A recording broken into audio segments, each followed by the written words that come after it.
$600 million. Holy shit! Remember? Son of a bitch! What? I'm late and I F things up. That one's true. Hey-o, welcome to Omni Bros Live. I'm Omni Dog, and I'm joined as always by Lou on a Friday night and special guest tonight, that Cato. How are you doing, Mark? I am doing great. It's finally, I think tonight's the last night that we're getting below zero for a little while, so we're actually going to have a little bit of a warm-up. We had to bring the car in and get a new battery put in it because the last cold snap, we were jumping it every morning. So, oh my goodness. Yeah. Wow. Yeah, it's supposed to be a low of 6 tonight and the rest of the weekend, but that's unusual. I know that's typical winter for you. That's a warm winter day for you, right? It is a little chilly here in Minnesota. Yeah. Doc Elevator. Gio's going to have to do that because I don't remember. I mean, unless what Gio should do, speaking of Doc Elevator, Gio should go. Was it last week or the week before when Doc Elevator reminded me that I had seen the second season of Andor? That would be a great clip. We just needed James to follow you around everywhere and remind you of everything. Yeah, actually, James might remember some of these things. Someday we're going to find out that James is really just an AI program. And yeah, Kane, the best mod. How's it going? CNSS, welcome. Oh, you're cold too. What do you have? Cato is, what are you, below zero? Oh, what am I at right now? We are at a balmy 6 degrees. Feels like -6 right now. And we're supposed to get to 4 below tonight. No, 5 below tonight. So, what kind of heating system do you have? Do you burn oil or coal or something? Well, we have several little people that shovel coal into a big pit. You know, we have them they have to haul it in from outside. You know, and they heat the mines down here. And no, we have gas heat. Gas heat, okay. And is that what the majority of your neighbors have too? Yeah, I think so. It's the cheapest because electric heat's really expensive. And I mean, some people can put like a wood burning stove, but that only heats that section of the house and stuff like that. Yeah. Okay. Wood burning stove. Wow. Yeah, my sister had one when she lived in Oregon, and she hated it. Oh, jeez. Well, I'm gonna feel some of it this weekend. Our house must have had one at one time because we have like the spot where you can see where the chimney went out on the side of the wall. Because our house used to be an underground house where you had to like walk around, and it was like a little hobbit house. But then they built 2 stories on top of it, which is why we have 2 kitchens because they built a bigger kitchen upstairs, but left the one down here. So we have. You're in the underground part? Yeah, I'm downstairs right now. It sounds amazing. Yeah, it actually really does. So there's no windows or any kind of light there because you're not in this room at all. This room has no windows, and so we have a walkout basement, of course, because that's how you used to have to come into the house. But then they just built 2 stories above it. So they smashed 2 houses together. Oh yeah, all right, this will work. That's interesting. That is really interesting. That's really cool. Beyond Comics is here. Beyond Comics and Spider Sam are going to be on tomorrow night on Batter Days at 8 p.m. Eastern Standard Time. Jess, I spoke too soon, by the way, about 2 weeks ago. Remember that I was saying, it's going to be really nice and warm down here in Miami? We're getting into the 30s, almost 20s this weekend. Yes! Welcome to the club. I spoke way too soon. So yes, you did. Nice. Orange prices are going up. At least I'm not gonna have exploding trees. I'm happy we don't have to worry about exploding trees. That's crazy. Where was that? like North Dakota or Upper Minnesota? It probably happens here too, but I wonder. I wonder if the tree if it has to be like a really rapid freeze, where the trees have to have a lot of extra moisture in them, and because like when things freeze, the water expands, and I'm guessing that's what causes it to happen. But I'm guessing that it would have to be somewhere that was fairly damp and then gets cold real fast for it to happen. Never happened that I've seen here, but we have weird things with trees because we have black walnuts. So the last half of the year, it's like people drop tennis balls on you when you're walking in the backyard. I will say that no Waffle House has closed down around me, so we're still pretty good when it closes. What's the furthest north Waffle House there is? Because I know, like, when we've driven down to Florida, when you start getting about 2/3 of the way down there, every exit has a Waffle House. Because I remember back when we went on a band trip back in, the 90s, and it's like, one Waffle House, and we got up to like 50, and then we finally stopped. Yeah, it's you get Waffle House and then pro-life billboard, Waffle House gun show billboard, Waffle House pro-life gun show billboard. That's a 2-in-1 because they usually do double up on those. Yeah, that's usually how it goes once you start getting down here in Florida, when you start taking the turnpike. Welcome, Javi. Did you make the bacon wrapped hot dog, or did you get it someplace amazing that sells them? But to answer your previous question, I would say probably Georgia. I would imagine I'd maybe start getting up a little bit higher than that, but I think it's mostly up to Georgia. It's definitely more of a southern thing. Yeah, I can't remember where it was. I just remember we fell asleep and we woke up one morning in some town, and we went into McDonald's to get breakfast, and the person had such a thick southern accent that I kind of just stared at him and I didn't know what they were saying. Well, there's one in Alexandria. I haven't been to it, but I have checked that there is one. Oh, so that's way up there then. Yeah. I don't know if we're the furthest north. Maybe we are. Maybe. Now, do you have a Whataburger up there, though, Jess? A Whataburger? Yeah. Do you guys have Whataburger up there? Whataburger? No. I wish. But we have multiple Culvers in Mankato, so. Culver's is good. Culver's rules. I love Culver's. Oh, getting their mushroom Swiss burger and some onion rings. Ooh. AS, welcome. Kane has a question. Your neck, how are you feeling, Lou? A little bit better every single day. I'm still not all the way there yet. I'm seeing just some improvements in my range of motion and stuff like that. I still have trouble tilting it to the right because it almost wants to snap all the way to all the way to the right side. But that's mostly when I'm walking. It's the weirdest friggin' thing. I was supposed to get an MRI done this past week. I even took work off. But guess what? The American healthcare system decided to fail me once again. Isn't that great? So I go. Did they not? Go ahead. Long story short, I went up to them, and I called them. I called the MRI place the day before. I was like, "Hey, I've got an MRI scheduled. I got to go in here. Is everything good to go?" They're like, "Yeah, everything's good to go. Don't worry. Come on in." I get there, and they go, "Oh, your MRI wasn't approved yet through the health insurance company." I'm like, "But I called yesterday. What happened?" Like, "Well, your doctor didn't send the report in or something like that." And I'm like, "Okay." So I called the doctor's office.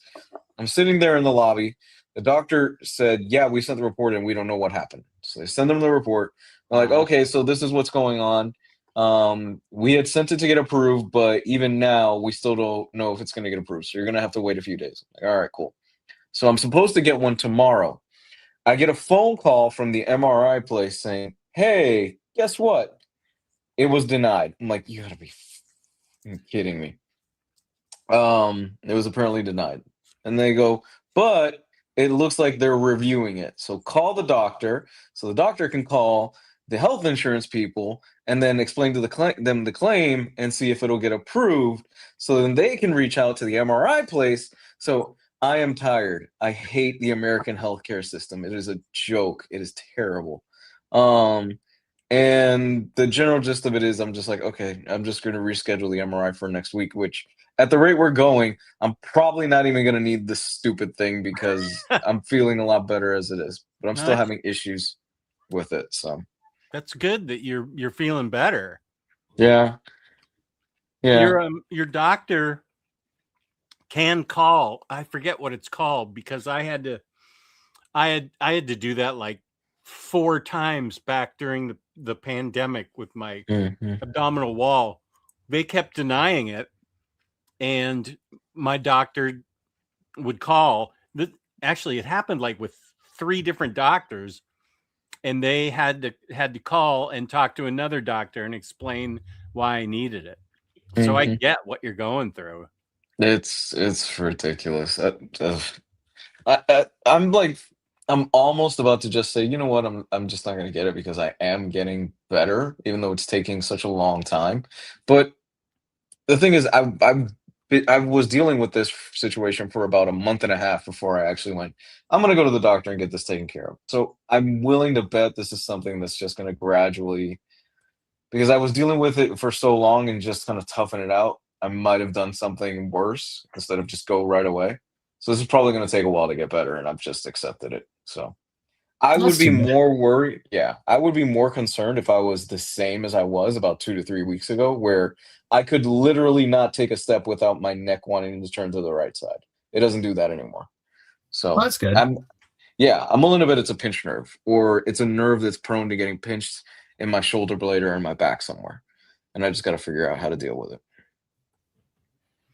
We had to go to the doctor earlier this week because Monday morning started out. Normally I was on call up until Wednesday, so then Mhm. you're always like laying there just waiting to see if you get paged all night.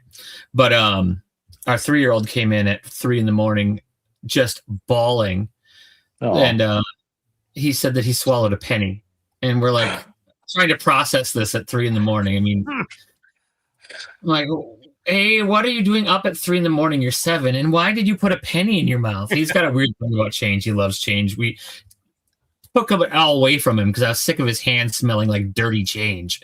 Every time he come up, he'd say, that smell, that change smell, and he always smelled like that. So we looked it up online, and everyone's like, "It's gonna be fine." It's gonna be fine. Amy got nervous, called the doctor. Of course, they said, "Bring him in. We're gonna X-ray him," and they X-rayed him, and he didn't have a penny in him. He dreamt it.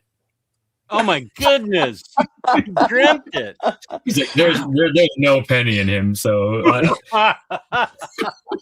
it's the most expensive penny that you've ever I know. And it's a penny that didn't even exist to begin with. Oh my goodness, that's awesome. How if you think so? Honestly, I just asked him. I flat out asked him. I was like, "Look, I've got the money. How much would it be to get this thing done out of pocket?" And they go, I know. And they go, well, it's 2 MRIs that you got to get done because it's covering your shoulder blade and your spine. So I'm like, okay, how much?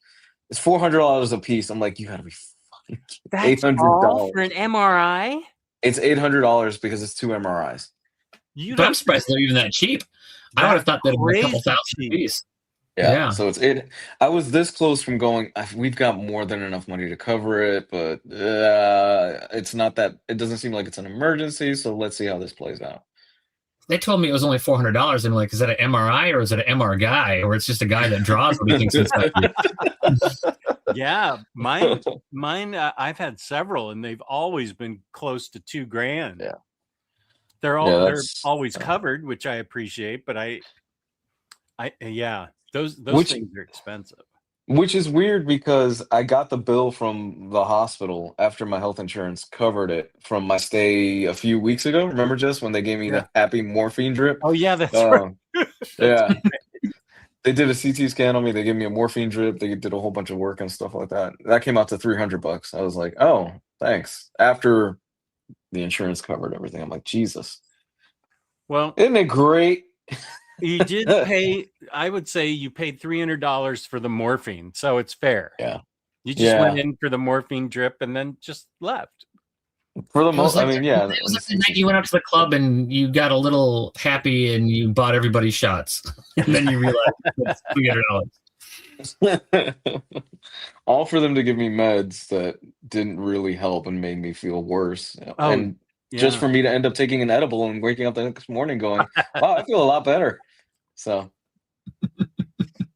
I hadn't thought of this, James. Yeah, thanks for I am going to be live for the next 4 days. Tomorrow, Batter Days, Sunday, Essential Collected Editions for February, and Monday, Omni Bros. you're busy, man. The farthest north I've seen Waffle House is Missouri. Okay. Javi's brother made those bacon wrapped cheeseburgers. Welcome, Yarne. Oh, Darth Twinkie, welcome. We just had a Waffle House close in my hometown in Indiana. I didn't know they did close. Didn't you say is that some kind of sign of recession or something if they close? No. So it's the weather, the Waffle House weather indicator. Waffle House is open 24/7, 365. If your Waffle House or a series of Waffle Houses closes in your area, that means that the weather is really, really bad. That's how people in Florida start getting really nervous because that's right. we deal with hurricanes pretty often. So for the most part, if it's like a 1 or 2, whatever, they don't really worry about it too much. Once it starts hitting 3s, we start sweating it a little bit. And then once the Waffle Houses start closing, that's when it's like, okay, we got to board up the windows. We got to move away from the storm because that's when it's the real danger. Yoinks. Kane is glad you're feeling better. I hope it's a more permanent thing rather than temporary. Yeah. Lou, hope you get the treatments you need ASAP. The healthcare system is just so scummy. Yeah. He's not wrong. He's not. Here's the change. Money is dirty. It is. We explained that to him and why he should never have it in his mouth when we still thought he actually ate it. The best thing would be if he swallowed a dime and then gave you 2 nickels. Or 10 pennies.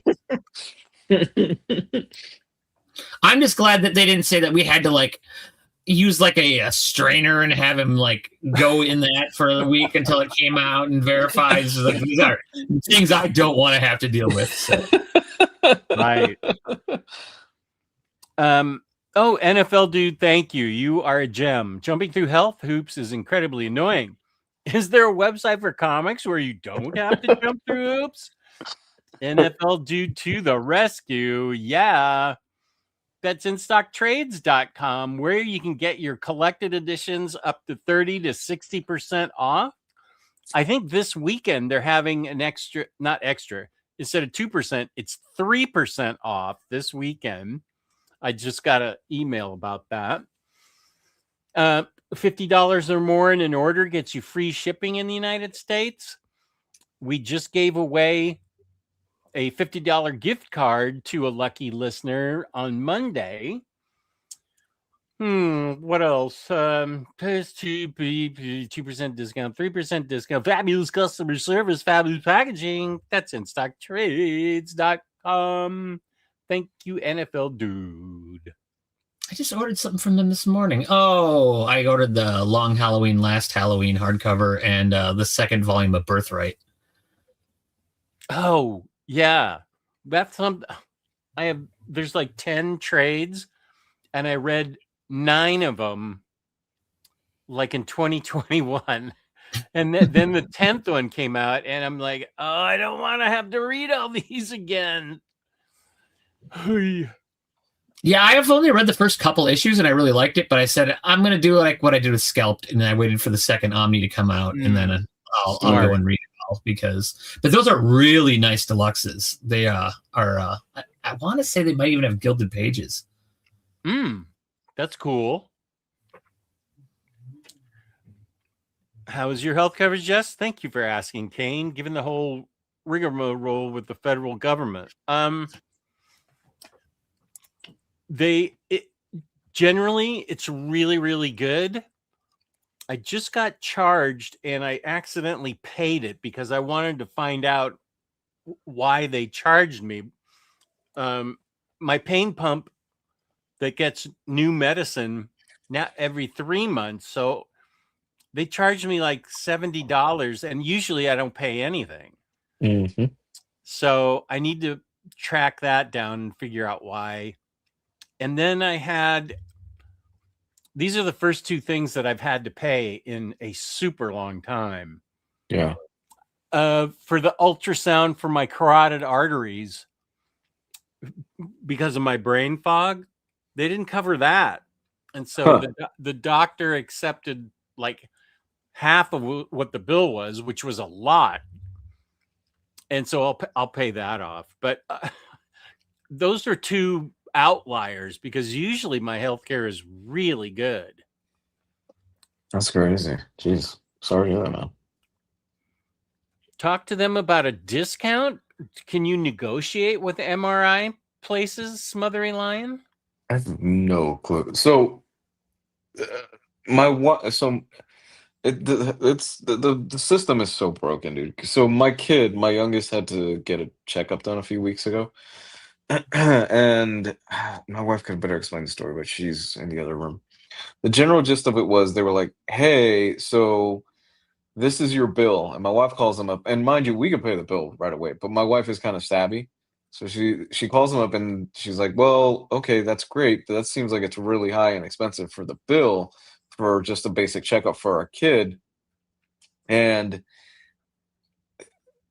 they end up going, "Oh, well, if that's the case, yeah, we'll just knock the bill down to like $100 if you want to pay it now." And my wife is like, "So why don't what just happened?" That was the general gist that my wife said. Like, what just happened? Why is the bill now? It went from I think it was quite close to $300, $400, something like that, to like $100. And she's like, "So why not lead with the $100 bill? Because I'll just pay that off right now." Yeah, that sounds crazy. Mm. Oh, Doc Elevator. Oh, they're having a Jeff Johns sale right now. Picked up Geiger Volume 2 and Rook Exodus. Nice pick. Both great books. Yeah, they're good pickups. Hey, Matt, Yeah, welcome. The art in Rook Exodus is such a great. I mean, that's such a nice, oversized book. It's a beautiful book.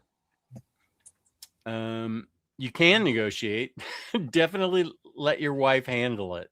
Oh yeah, no, my wife has to schedule my medical appointments at this point. I just, like, yeah, I'll get around to it. And then a year passes by, and my wife goes, "Did you ever get your yearly checkup?" I'm like, "Yes." Even though I'm 36 now, and really I'm starting to get to that age where I gotta do the yearly checkup. I've never been a big doctor guy. I just have to accept it. This is part of me getting older, and I got to do the yearly stuff. I'm great with my vision. I'm great with dental, but I just don't like going to the doctor. I know I have to accept that at this point. Yeah. Let's see what. Okay, I do have the categories for the Omnis. Yeah. We don't have to. Oh, the clock's not right. I'm trying to limit myself to only 2 hours. So I mean, it won't take long, I don't think, to do the Omnis. I need to go. And no, I brought a couple of the books. Okay, yeah, I think we're fine. Mm-hmm. I wanted to let everybody know that yesterday was James's birthday. Oh, happy birthday, dude. Hope it was a great one. Yeah, that's awesome. Super awesome. Yeah. Yeah, so the Omnis, for those of you that don't know, because you might be new or something like that, because we do on occasion get somebody new. The Omnis is our end of the year wrap up. We typically do it around December, but we just couldn't make it happen for different reasons. So we're doing it now. We're going to cover, based on categories, some of the best stuff that we think from the past year. That would be 2025.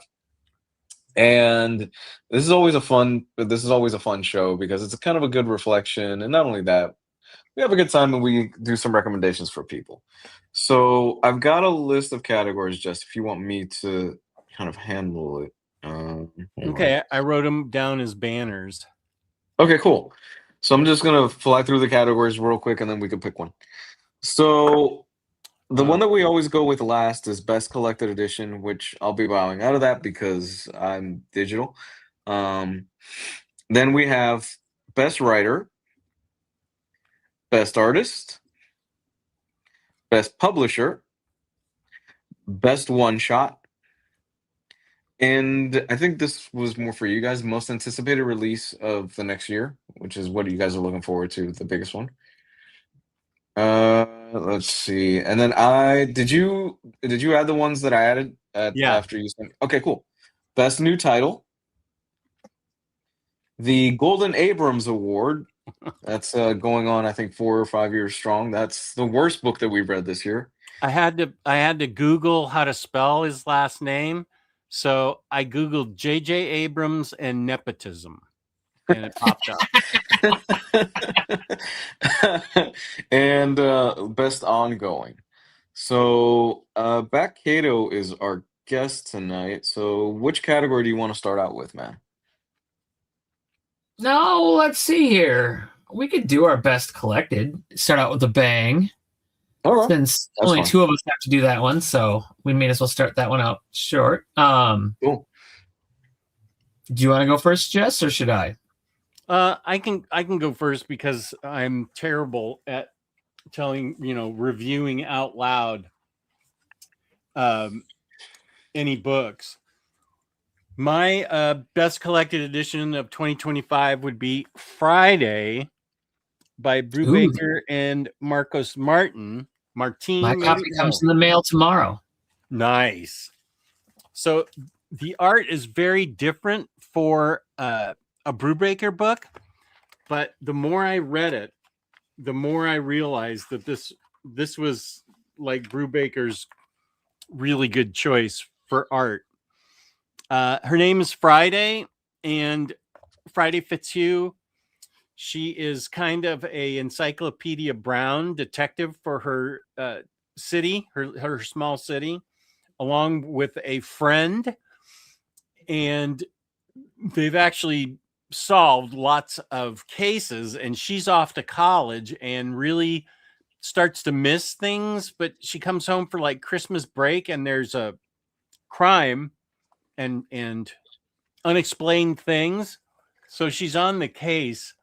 And we leap into sci-fi, fantasy, drama, a little bit of humor, and crime.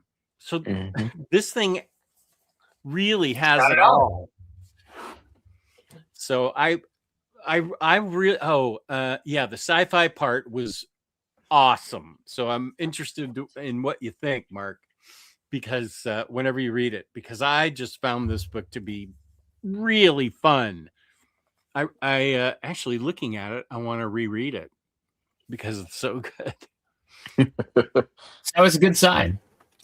Well, I had a tough time because there was a lot of really good collected ones this year. Close to the end, I had a couple like short, close ones, like The Suicide Squad by Ostrander was a great Omni.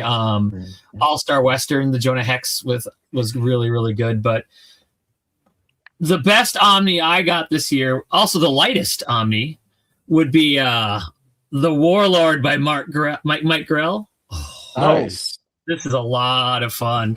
And it's on great paper that really shows off all of the art from like the late 70s, early 80s, and it's just a little more there.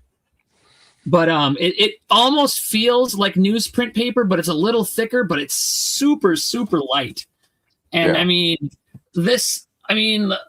deluxe. There's not a lot of difference. Let's see here. Like if I compare it to like Rook in this way, close to the same. Oh, wow. how light this is. You could lay in bed and read it like this and not have any problem. And that's wow. And this is like as thick as like Justice, like a 1,200 page Omni. So wow. So no, that one wins for sure.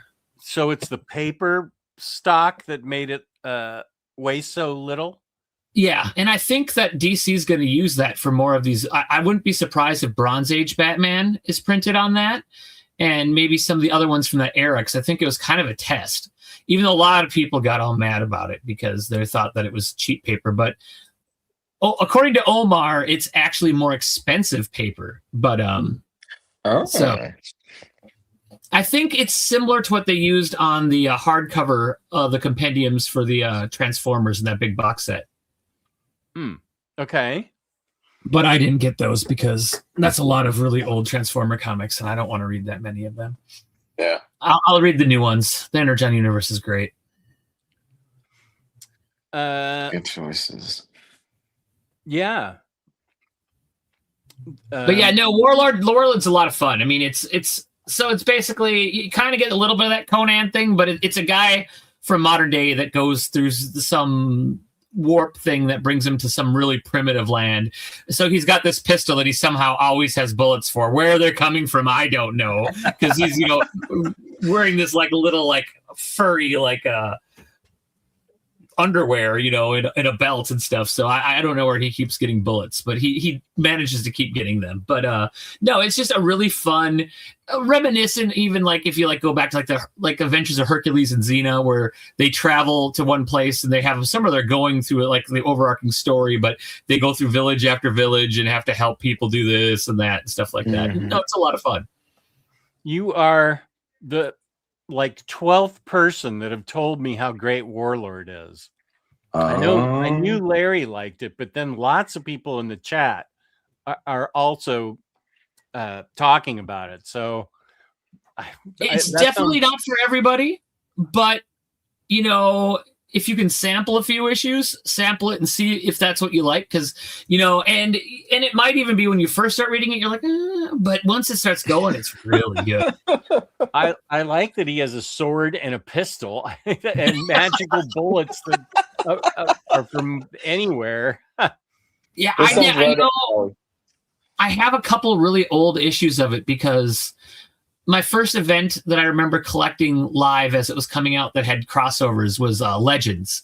And there were 2 Warlord issues that were crossovers for Legends, which I don't even remember how Warlord and Legends could cross over, since Legends took place, in modern day DC universe. So I don't know how Warlord got mixed up. So I'm looking forward to that Omni coming out this year so I can reread those, because I haven't dug out my old issues and read them again.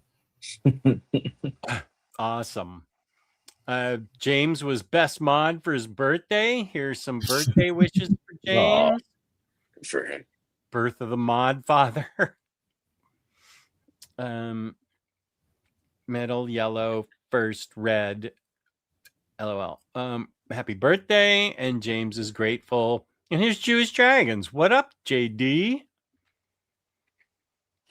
For Kane, it was Superman smashes the Klan. Nice. Good choice. Very good choice. Very good choice. Jaggernaut from the Great White North. Geez, James knows what the paper stock is. More bright 45. James knows his turn on his AI. We're all gonna have a little James on our phone. James, can you tell me what kind of paper is in the Warlord on this? Well, that's a very good question. Let's go. I'll pick the next one. Okay. Let's go with. Let's have a little fun. Let's do best ongoing, because I think this will be good. Okay. What is best ongoing? And I'm gonna go.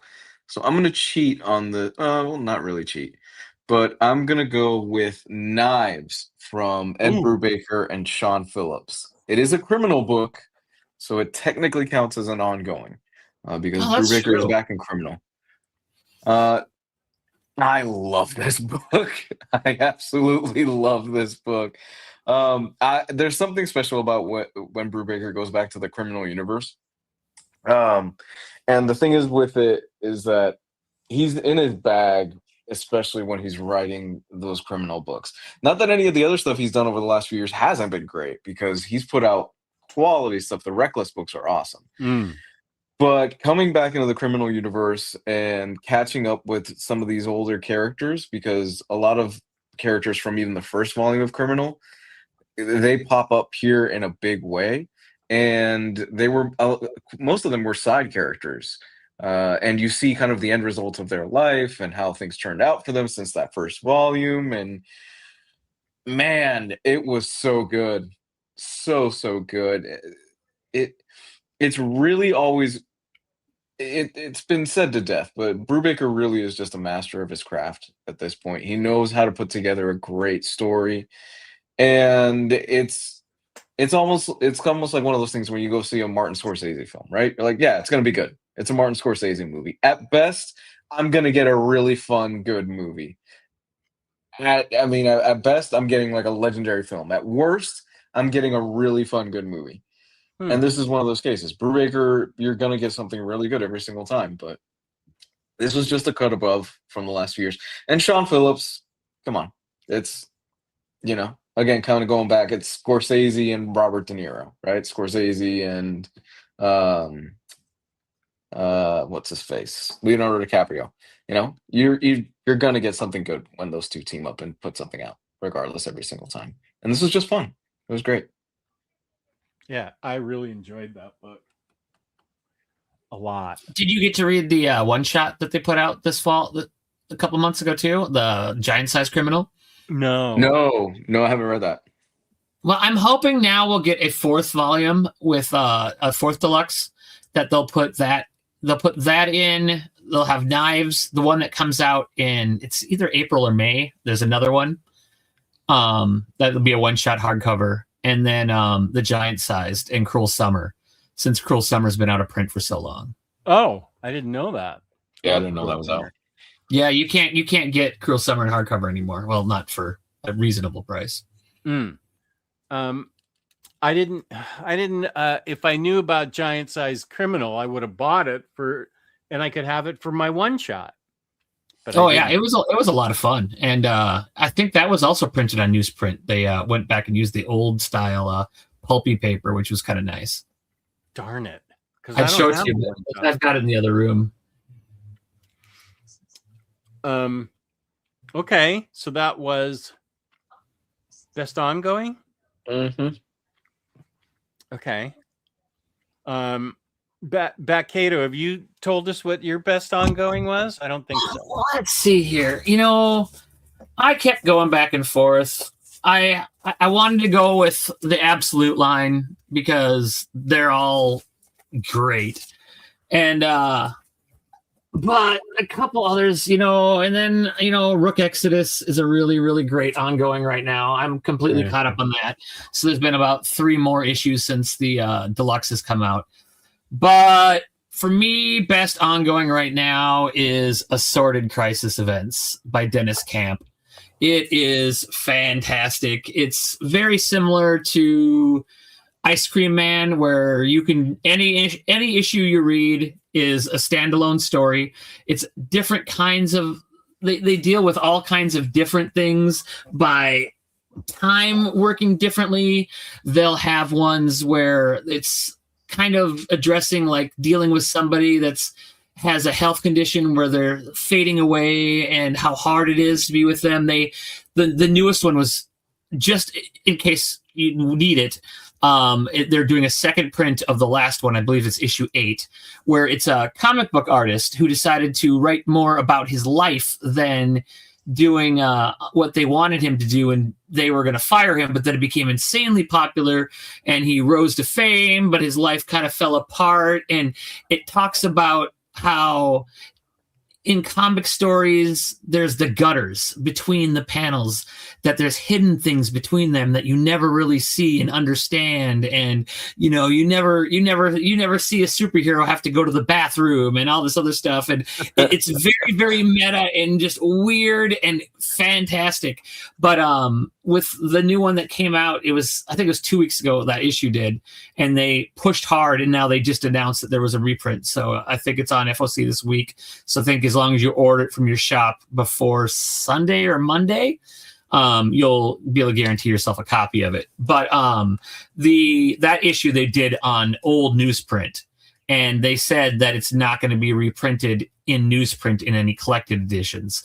So it'll be on regular print. So if you want to have it in the way it's intended to be seen, you need to own that physical. So if you have the ability to hit up your LCS and tell them to order your copy, ours, we can go on. They use an app, and we can just go on and order any of our FOC. So every week I have to go through and pick out all of my books that I want to get a month in advance, and then at least they come, because whenever I forget, half the time they don't have them.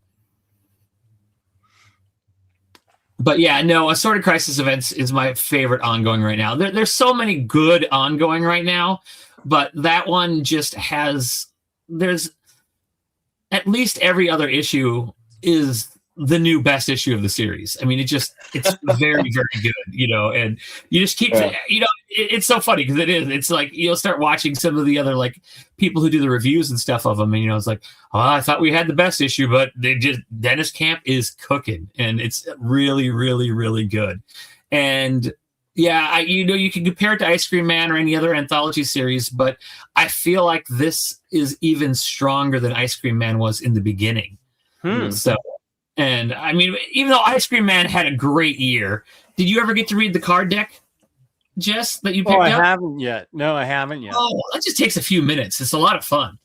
Okay. And it's definitely worth reading. And then there's been only a few issues of Ice Cream Man in the last year, because they did the one-page stories where they got a whole bunch of different people to come and do one-page stories. They got Morrison and a bunch of other people. And so everyone was all excited that Morrison was writing for a comic, and then it was just one page. And then you're like, oh. But then we got him in Batman Deadpool, and that was fantastic. So that's going to be your one-shot, though, right? Oh, I forgot. We talked about it ahead of time. We talked about it earlier, but not during the show yet. Okay. Well, I haven't put it up yet, so it's okay. Yeah. Okay, and for me, best ongoing. Is it Immortal Hulk? I am halfway through Justice League Dark Rebirth.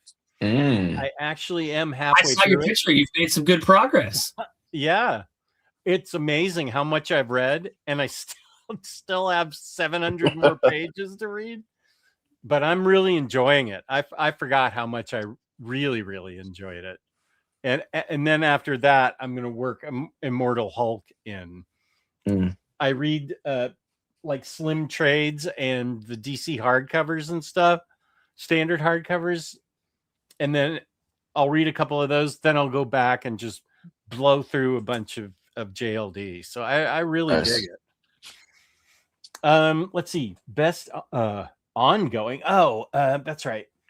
Let me think here. I want to say Absolute Wonder Woman. I really dug it.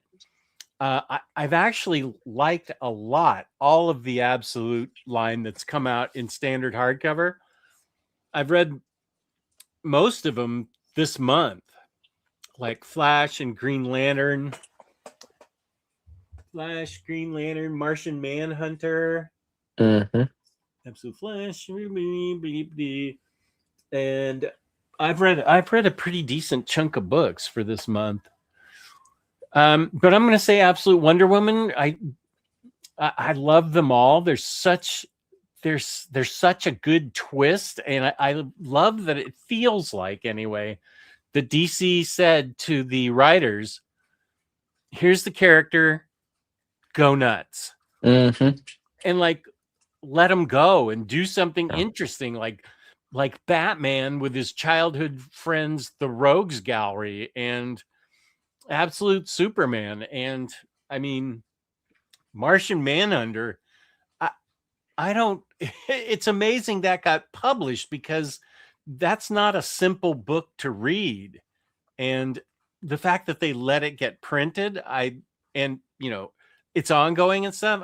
I just think I'm gonna actually. This leads into who I think is the best publisher, and that's DC for all the books they've put out, including especially the Absolutes. Oh, we're going best publisher. Okay. Yeah. Okay. Yeah. Great. I segued into it. Nice. I'm in agreement with you. I think this was DC's year. For me, this was DC's year. Between the Absolute line just dominating, absolutely destroying and dominating the Ultimate line from Marvel's side, the compact editions, the omnibuses, the Absolutes. This was DC's year. It seems like they for me they did no wrong this year. Every time I picked every time they made an announcement, there's at least one or two books where I went, I need to read that. That's okay. I need to read that. I need to add that to my pull list. Or wow, that's a great combination. That was really a smart combination of a writer and an artist putting it together. And even some of the books that that they had put out where initially I was like, I don't know about this, like Absolute Martian Manhunter. Once you started really getting into it and going, Jesus God, this book is incredible. It's so good. It's just so good and so weird, and the art is just psychedelic and crazy. And and it's like this whole comic is like just a big giant fever dream, and you don't always understand what's going on, but it's compelling as all get out, and it's always one of the first ones I read when I pick them up each month. Yeah. And I remember when Absolute Batman first came out, I read the first few issues and I was like, I don't know how I feel about this. But it got better as it went along, and it felt like Scott Snyder really found his groove. And oh my God, that book is so much freaking fun. I love that book. I can't put it down every time I start it. Every time it comes out, it's on the top of my to-read list. DC Comic is crushing it. It's their year. It really is. And Marvel's like third or fourth down the list of publishers right now for me. I mentioned this a few weeks ago, and it's true. I read almost no Marvel at this time. And for me, I'd say Marvel's at least fourth right now because, I mean, if I had to go rating, if I put Marvel at fourth, I'd have to say we've got Mad Cave is sneaking up now, and they've had several really, really good titles that I read last year that I really enjoyed. Image is still holding on real well. I mean, with the Energon, Ghost Machine, all that, they're giving DC a run for the money, but DC is firing on all cylinders right now. They're doing wonderful things with single issues, collected. The compact editions are selling like crazy. DC's Finest are fun and releasing stuff that I never thought that they would push out first. I mean, getting like the DC Finest Horror War. We're getting Sergeant Rock pretty soon, and they're Absolute Universe there isn't a bad title. Some are a little slower than others, but they're all quality. And some of the stuff they've been doing with the new Batman, as long as we just forget that Hush Tua exists, we can. If they ever release another issue, it's been like months since we've had the last one. I don't even remember what it's about anymore. But DC is doing such a great job, and it's shaping up that 2026 is going to be even better for DC because we've got that whole. I mean, we're getting Lobo, Firestorm. We have Vertigo coming back. We're getting a new Demon series. I mean, it's like they're making my dreams come true with a lot of the stuff they're bringing back, but Vertigo, I'm on board. There's 4, I think, Vertigo titles coming out in February, and I already pre-ordered all of them because I'm very excited to read them because they've gotten great authors to do them all. And they're really stepping up their omnibus game. There's a ton scheduled for this year that are all bangers, and it's I'm gonna be poor. Yeah. It's amazing that they're so in the game now with collected editions, with that collected editions, and that those DC Finest books and the compact editions. I think those things are selling like hotcakes, man. Yeah. I've got every single one of them. I get them the day they come out. I have the whole collection of compacts, and I love them. Of compacts. Okay. Yeah. Let's see. And you know how they're fans of this show, Jess, because for years I was saying, watch, we're going to get a pocket Bible version of Watchmen. And we finally got it. We finally got it. That's now, right. if it was any smaller, it would be very difficult. The only one out of the compacts that I'm not happy with how it looks is probably from Hell, not from Hell, V for Vendetta. Oh, it looks, the colors are a little washed out. It just doesn't look great. But I mean, it's still readable, but it's by far the least. I mean, you look at some of them; they look great. I mean, even like Superwoman, woman. I mean, Supergirl, Woman of Tomorrow looks great, and you know the fact that my shop finally is doing better with collected. They did not sell a lot of collected stuff, but that's really been picking up for them, and they just cannot keep that Supergirl comic in stock ever. And they ordered a ton of the compact classics because now with the movie coming out and everything, it's gonna hopefully the movie is awesome. That's excellent news. Jaggernaut needs the Cruel Summer hardcover. Sorry, Jag, I get it. Oh, I doubt they're going to reprint that. I just think that they're going to put it in Criminal Volume 4 is what they'll probably do. That sounds right. Because it'll be that, it'll be that, Knives, something about Breaks is the next hardcover coming out, and then they'll have the one shot in there. Because they did a different one shot one time where they had like the Criminal Conan story. Oh yeah, where they threw that in Volume 3. Yeah, I think I have that. The one shot even has Kieran Gillen did a tabletop adventure for D&D players to play in the criminal world. He got a few pages to write out a tabletop game for a criminal in the one shot. Amazing.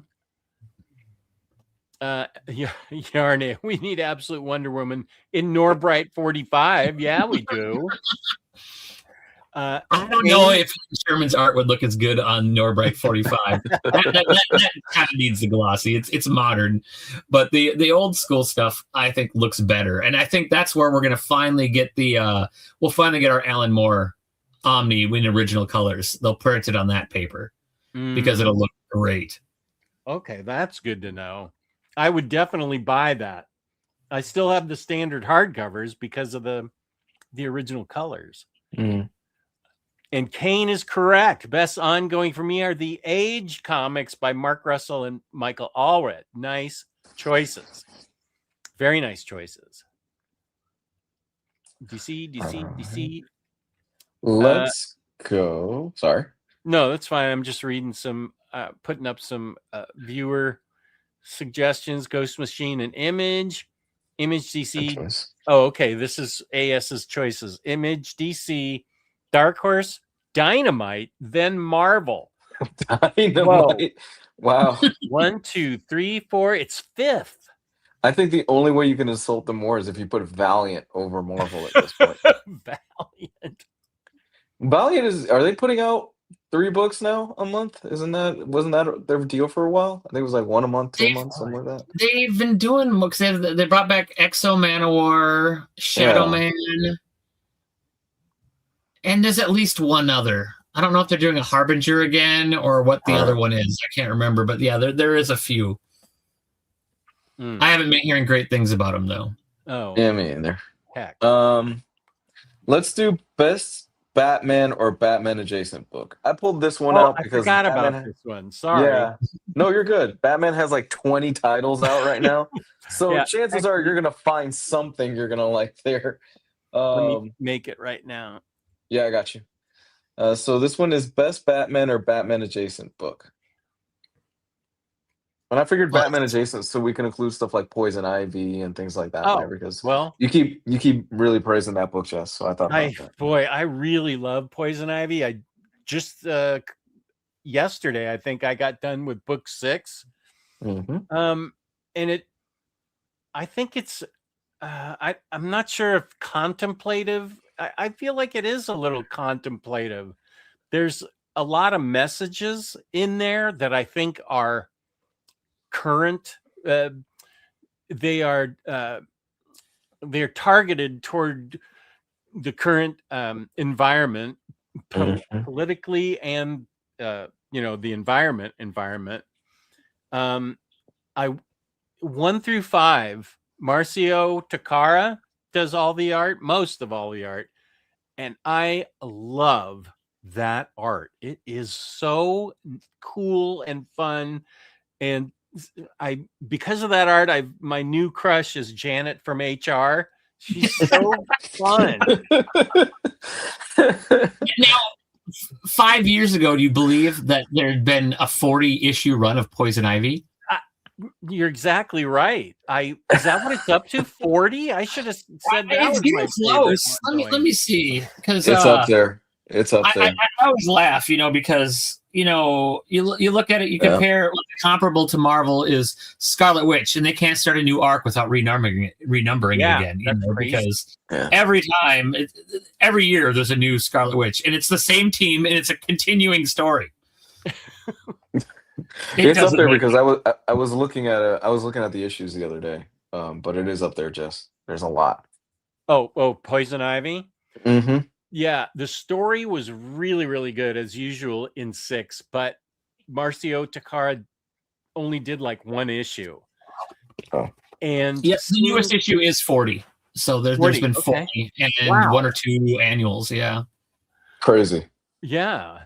I have to say, peace and love to any artist out there, but it's subjective, and I feel like G. Willow Wilson and Marcio Takara made a perfect coupling for the book, and I enjoyed it. I guess this may show how important art really is, and I feel stupid saying that because everybody knows how important the art is. It makes the script come alive. I just did not dig as much as I love Marcio Takara's art.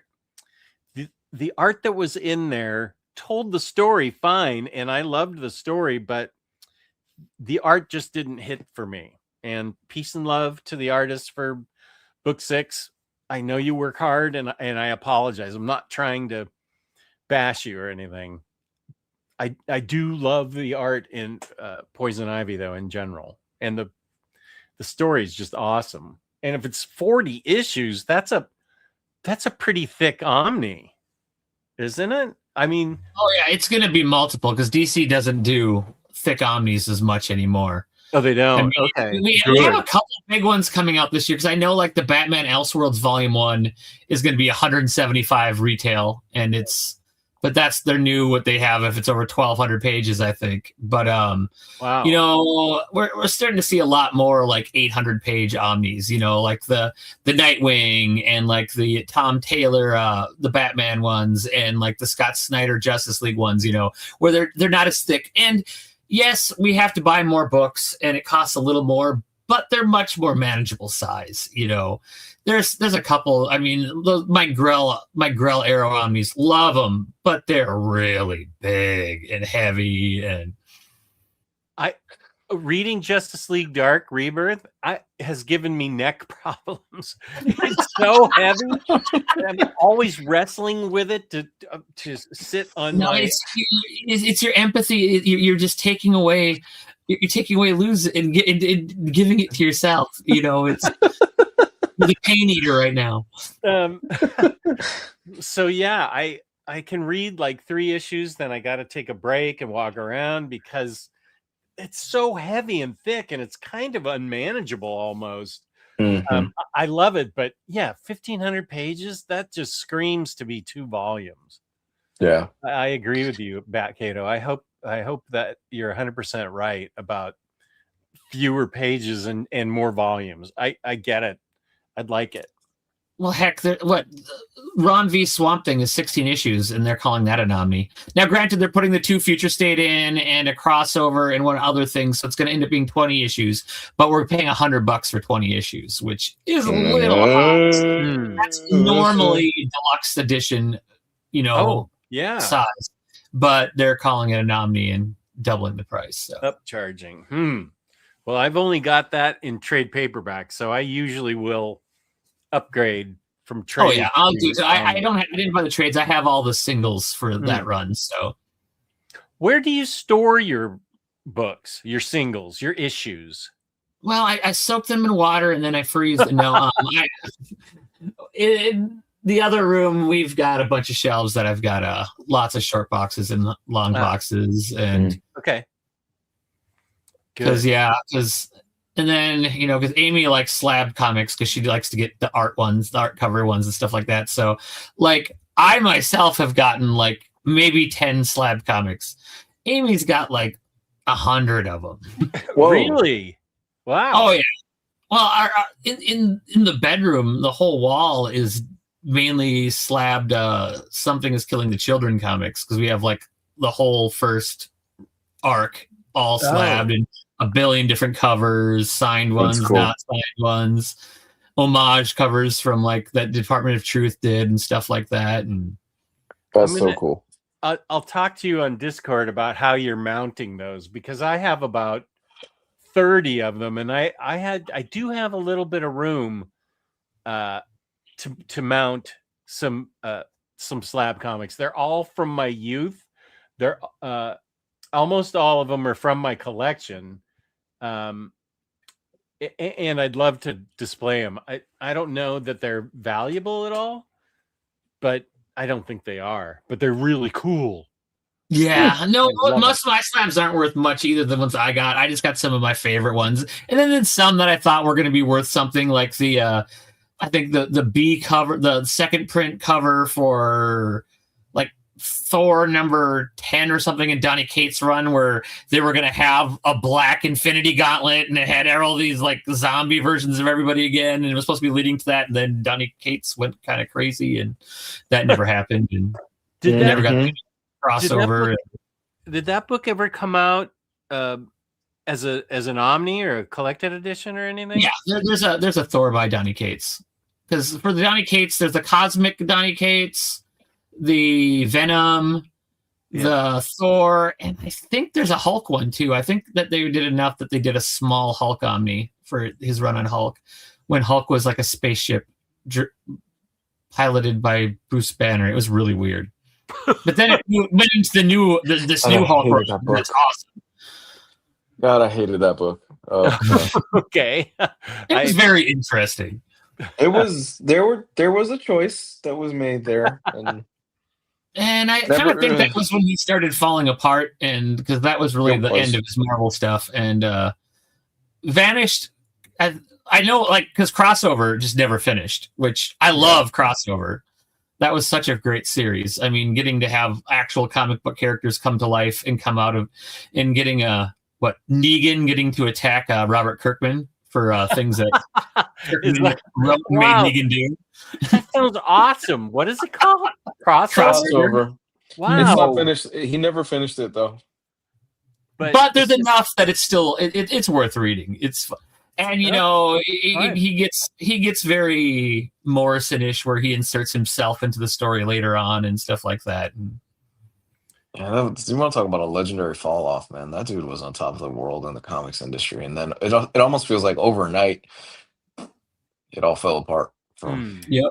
And Marvel hasn't recovered since they lost him, because that was kind of the end of Marvel's run.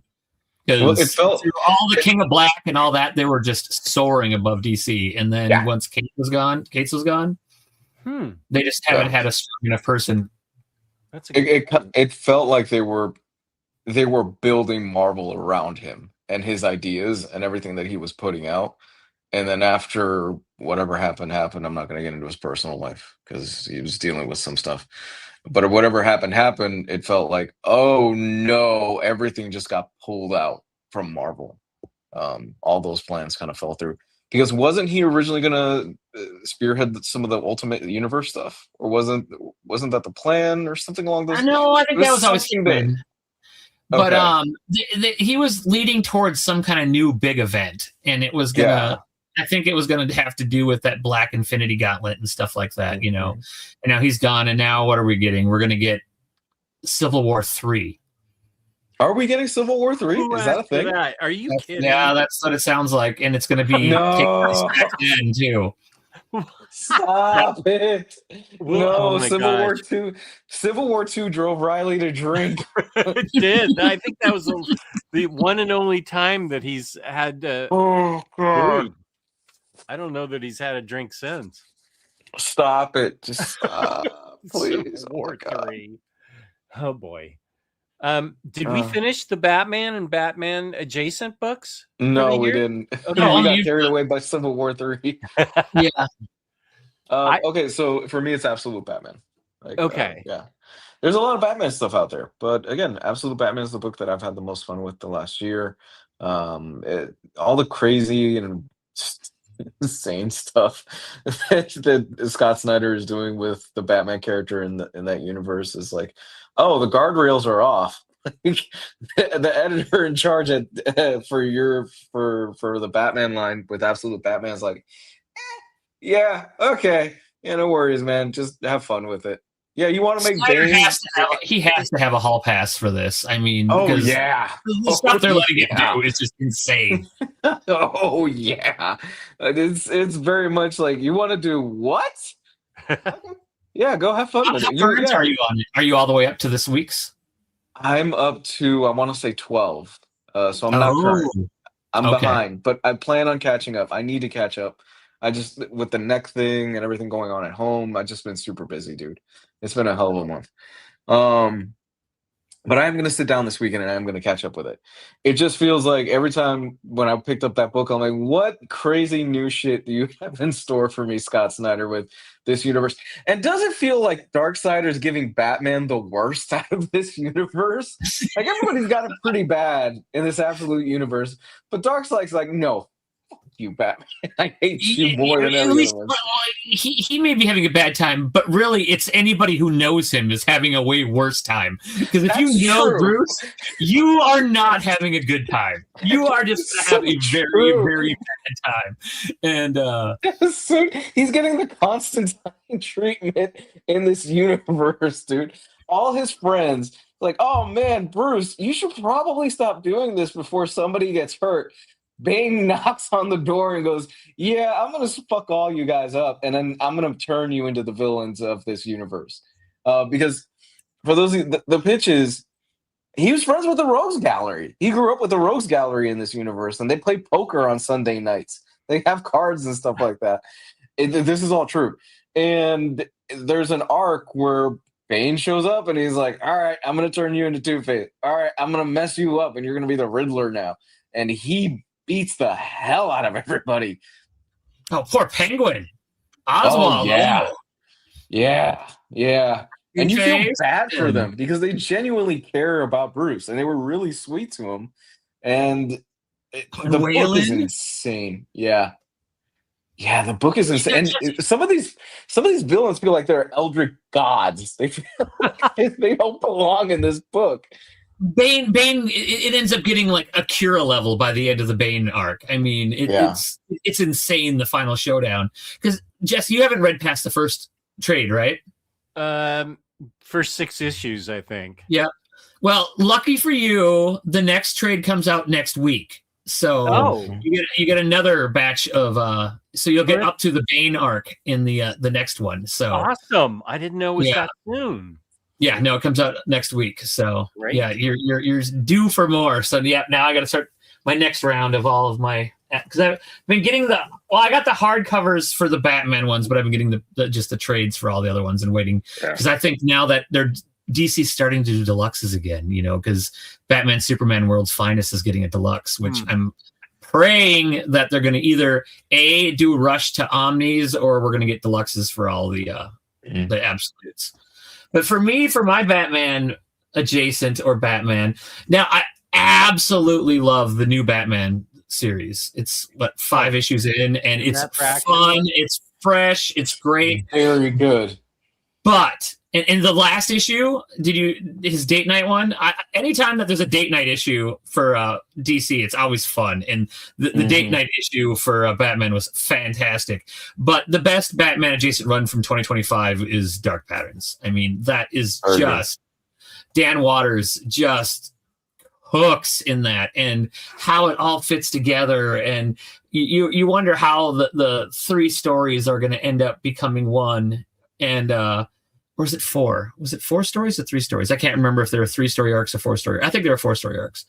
And but when it all comes together, and Hayden Sherman's art in it is so good, and it's, you know, it's fresh, early years Batman, probably not long after the Loeb and Sal stuff, you know, and it's just gritty. And the first arc with the Hurt Man or whatever the heck they call him, I mean, that was just nightmare. The rebar and the pins and everything. So he's got, he doesn't feel pain, but he's got all these spikes and all this stuff sticking out of him. And Bruce can't fight him, because if he hits him, he'll probably kill him, because it'll push something into a vital organ and he'll die. So he has to be creative with it, you know. And you get Scarface, and you get to deal with, I mean, they basically have, what's the foreign film where he has to go up and fight every floor of the building? Why can't I think of it? There's 2 of them. Oh, the raid, the raid 1 and 2. The raid, yeah. So they have one arc that's kind of like the raid, where he's going up to try to take out Scarface, and it's great. And there's just, it's Dark Patterns Collected finally comes out. The paperback comes out in March, I think, and I'm definitely going to buy it, because when they interviewed Dan Waters. Jake interviewed Dan Waters a couple weeks ago, and you know, they say, depending on how things like that go, help propel absolutes and, you know, deluxe editions of things like that. So I'm gonna fork out and get that, just because I have them all in singles, but I don't want to wait any longer. I want to hold it and have a collected one in my hands. Nice. That's how I feel too. That you're gonna be in for a treat when that finally comes out, because it's a great read. I haven't heard anybody say a negative thing about it. Everybody's so high on it. I'm really excited, because it's a perfect Batman story. Wow. I mean, it does rank up there with like Long Halloween and Dark Victory and stuff like that. I mean, it's going to be a classic story, and we'll get an absolute of it, because I mean, the paneling that Hayden does in there is just amazing. Amazing. Let me catch up on the chat here real quick. Razor with a good thought here. Who would have thought putting a creator-focused person in charge of DC would help improve the creative output? And Kane's got... did I already read? No, I don't think so. DC, Vault, Image, Dynamite, Mad Cave, and then Marvel. I have heard a lot of stuff about Mad Cave, and I think that Global Comics has their stuff. I think they do. Yeah, because Dick Tracy's been really, really good. The Slasher's Apprentice was really fun. There was a really good Exorcist one that I can't remember what it was called that I really liked. And there's been a few other ones. They've just been really quality, because there's always that dark horse indie label that does really well. For a long time, it was Boom. And then, you know, AWA and Aftershock had their days. And right now it's Mad Cave is a really, really solid indie label. Oh, that's great. Javi, growing up a Marvel fan, since I really got into comics in 2024, DC has become my all-time favorite. So many characters I love now. Well, that's great. Oh, and I blame Jess, LOL. He recommended Birds of Prey by Kelly Thompson, the Target edition that had a cover by David Nakayama. Yeah, you are welcome, because I'm pretty sure you can't get that book anymore. I did manage to score the Target exclusive winning card Batman one. They had it at Hamilton book sale for like $8. So I snatched it up and then gave away my trade that I had for it. And I'll probably get rid of my hardcover once it'll probably be the third Tom King Batman Omni that'll have the last of that stuff. I feel like I got that one, but I don't think I read it yet. It's creepy. It's really creepy. Oh, good. I only read Marvel for a favorite writer or if everyone is gushing over a book, but neither is happening right now. Wow. Well, lots of good talk about the new Iron Man that came out this week. So I think I might check that out because Williamson is doing that one. And I've liked a lot of the stuff that he's done. So I'm going to have to read the new Iron Man, but I haven't got around to it yet. Well, the buzz is good on that. I think Chris Brogan in Discord said that the sad face Omni, the sad face Iron Man Omni, the DM, where it's sad face Iron Man carrying sad face Rhodey, I think, said that Omni sold out faster than the Death of Superman Tombstone Omni, Absolute rather, which I think is interesting because that's one of the funniest covers I've ever seen. Sad face. It's probably because they only printed 4 copies of it. This is great. Yo, Dark Patterns, I'm really happy for you. I'm going to let you finish, but Hush Tua had one of the best Jim Lee art of all time. I actually remember that incident, but I haven't seen Dark Patterns yet. Yeah, I get that reference too, Kane. Wait, Space Ghost is dope? Yeah, on Dynamite. I've been hearing great things about the Space Ghost series that's been going on now. Oh, and where's that from now? Dynamite. Okay. Dynamite's doing that, and a lot of people are really liking their Thundercats run. And I know that they just started a Supernatural run, which I might have to check out. Ooh, I'm into that. I love Space Ghost, so and Dynamite has an awful lot of IPs for a lot of things. They're usually just an IP farm. They get all the Disney stuff and all that other stuff. But even like Mad Cave has been picking up a couple. They've had that's been pretty successful. They've been doing a new Speed Racer run, and that's been doing pretty well too. Chris chats comics. Oh, I've heard this was good. Escape by Rick Remender and Daniel Acuna was one of my favorites last year. I've heard great things about that book. That is a perfect segue to my pick for the best new series of the year. Ooh. I loved it. Escape is probably my best new series of the year. I started reading this about a few weeks ago, and I blazed through the first 5 issues that are out. It's a awesome, fun war comic that doesn't shy away from the realities of war. If you read some of the back matter, this is basically Rick Remender's tribute to his grandfather and the realities of war and what happened with his grandfather when he came back from fighting. I want to say it was World War II, I want to say. I could be wrong on that. But the realities of his grandfather and the stories he heard about him coming back from that war and how it changed him as a person and everything. I think the use of the anthropomorphic animals is brilliant. This is more along the lines of something like Black Sad. So if you like Black Sad, you'll probably enjoy this book for what it is. It's really, really good. And my Lord, the art is just beautiful. It's absolutely beautiful. Who was the artist on? I'm blanking on Daniel Acuna. Yeah. Daniel Acuna's art is fantastic in the book, Jess.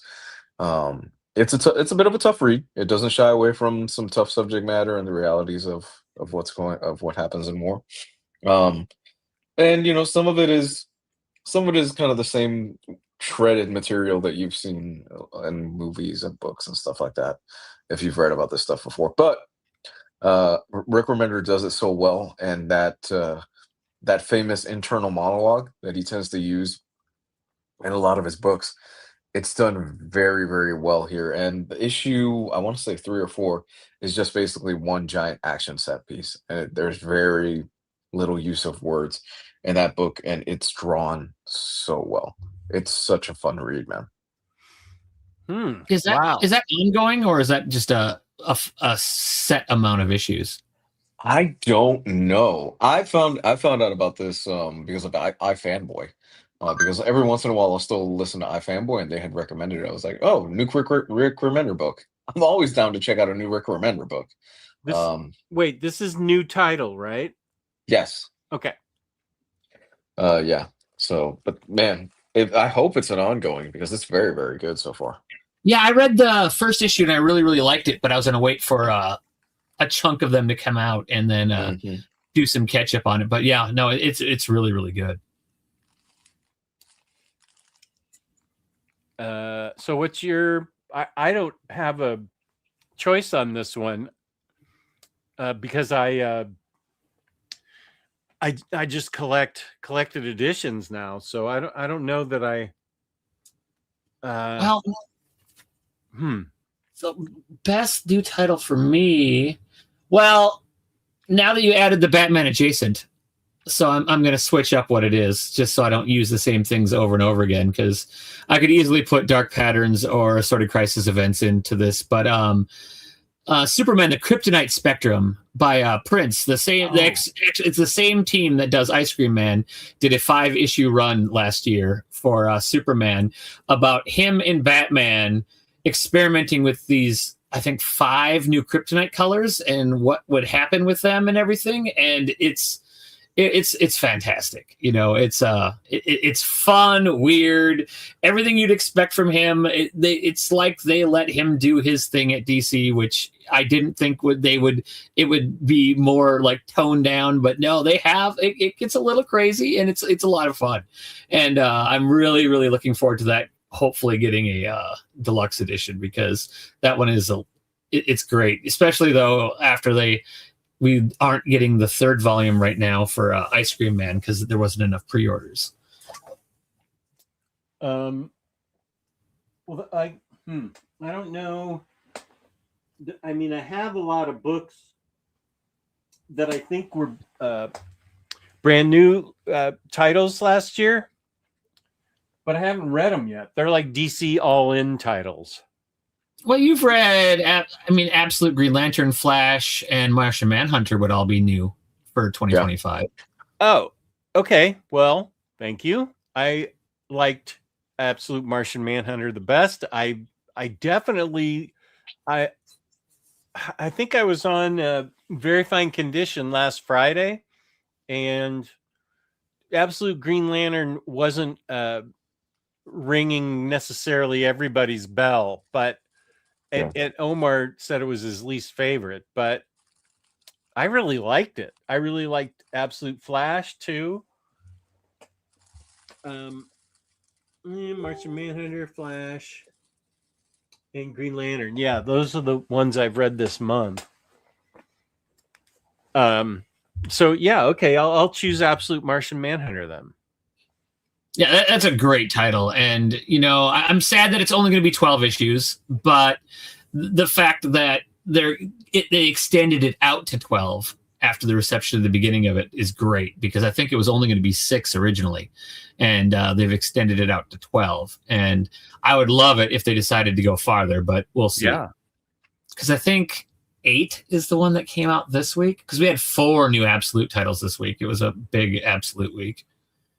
Oh, awesome. So we got another Batman Wonder Woman, because we had Batman was in the last Wonder Woman one a few weeks ago, and then Absolute Wonder Woman was in the Batman one this time, where they go to hell. Cool. Everything is Batman adjacent, says JD. Deadpool now lives next door. Kane with a great choice. Zatanna, Bring Down the House. I love that. Yarna has been reading Tom Taylor Detective. That's cool. Tom Taylor's Detective has been really, really, really strong. Good. I expect that from Tom Taylor. AS Dark Patterns was really good. The Guy with the Needles was so freaky. The Guy with the Needles. Okay, I can't wait to find out. That's the first arc.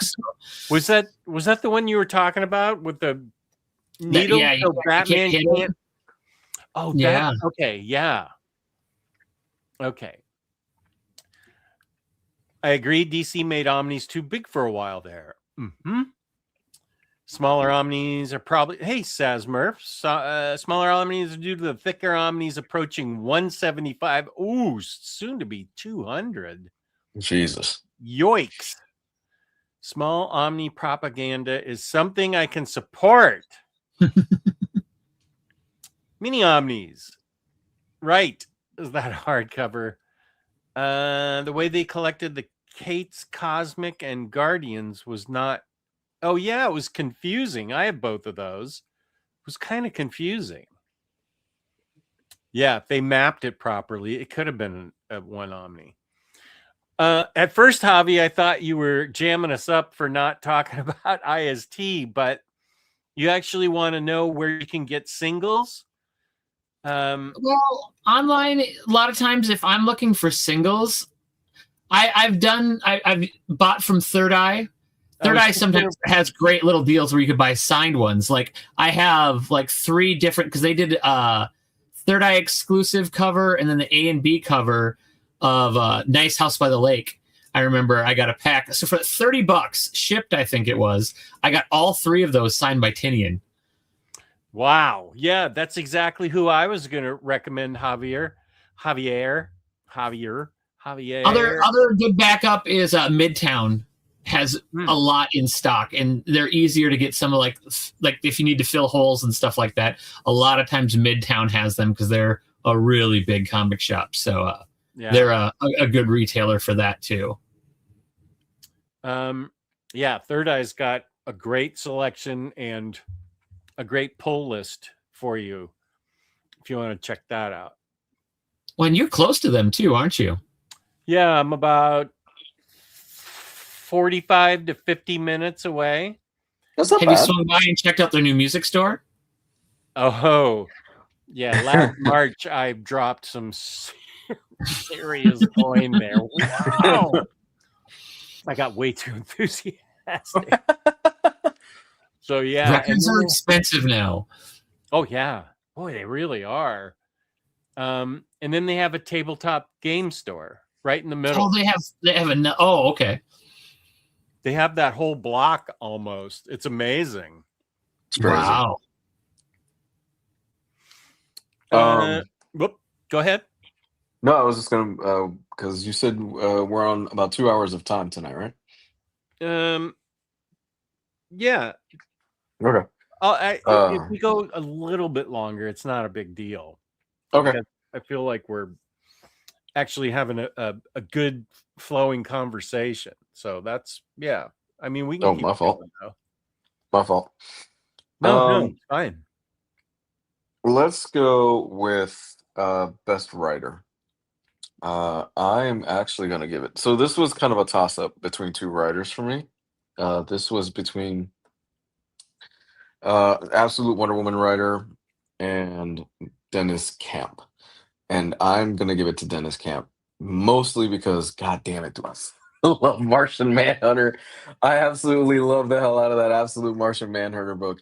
That was a book when it first came out around the middle of last year, beginning of last year, that I wasn't sure what to think about it with just the first issue. And I think this is going to be a book that's going to read a lot better once it's all collected, because that first issue is weird and sometimes you really got to read it. I think you got to read it a few times to really get what's going on, because it can be a bit incomprehensible. Wait, but which one? Which one? Absolute Martian Manhunter. Oh, okay, yeah. I think that's going to read a whole lot better once it's put together. But that's a book that the more I read it, the better it gets. Just the concept alone of I'm going to separate the human side of John Jones and the alien side, and I'm going to make them 2 separate things, and I'm going to create, is it the White Martian or whatever it is? That whole concept, and give him a family, and he's kind of on the outs with his family, and he's a detective. It's almost a buddy cop book. It's so good though, and it's so much fun. And I'm just gonna give my artist away as well, because best artist for me was also Javier Rodriguez, because golly, he is drawing the ever-loving hell out of that book, and it looks. This needs to go straight to good. Absolute. I mean, an Absolute Martian. I mean, it would be fantastic. Man, it's a book that you are rewarded for your patience, and you're rewarded for paying attention to it and what's going on. And I can't get enough of it. I think the book is so good. This week's was great too. Oh, who does the coloring on the book, Jess? Because the coloring is beautiful. It's very psychedelic. Yeah. Actually, it looks like it was Javier Rodriguez. There's only a letterer. There's only a letterer credited here. Yeah. I don't see anybody for colors, and I don't know. It seems the fun thing is if you pick it up in singles, every once in a while they'll have a page that's designed to hold up to the light, and then you can see a secret image through it. Yeah, there's a couple of those in this book. Okay, it still works in the trade. I haven't reread it since I picked up the trade, but it's really cool that now that you mention that. Yeah, I really enjoyed that. This week's had that again too, because we get to see what happens when he gets to take a night off from the alien, and a lot happens, and we get introduced to some more bad people. So, you had mentioned this book is only 12 issues. I hope to God it keeps going. I mean, if it's what he's got planned, I'm good with it. All right, end it where you've got planned. Don't want to ruin a great thing. But if you got more, man, keep this thing going. And it wouldn't surprise me because the word of mouth has been so strong on the book that if DC goes, just keep going, keep writing it, man. It's doing great. That's awesome. Oh God, so 3 WTF.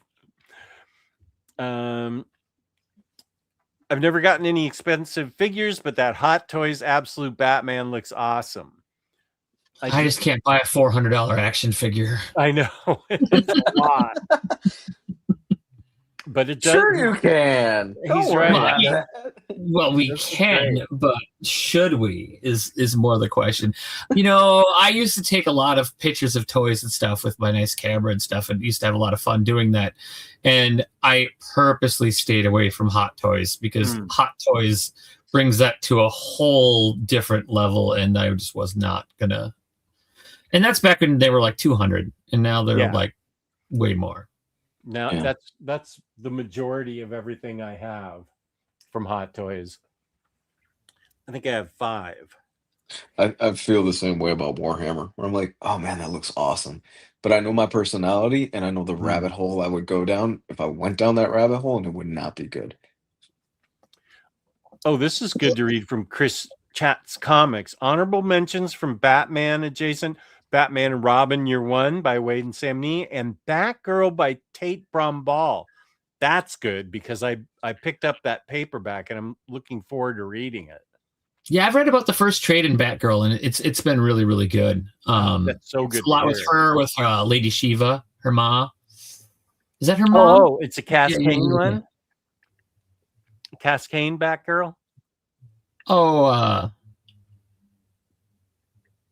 why can't I think of her name? If it's Lady Shiva, is that Cassandra Cain?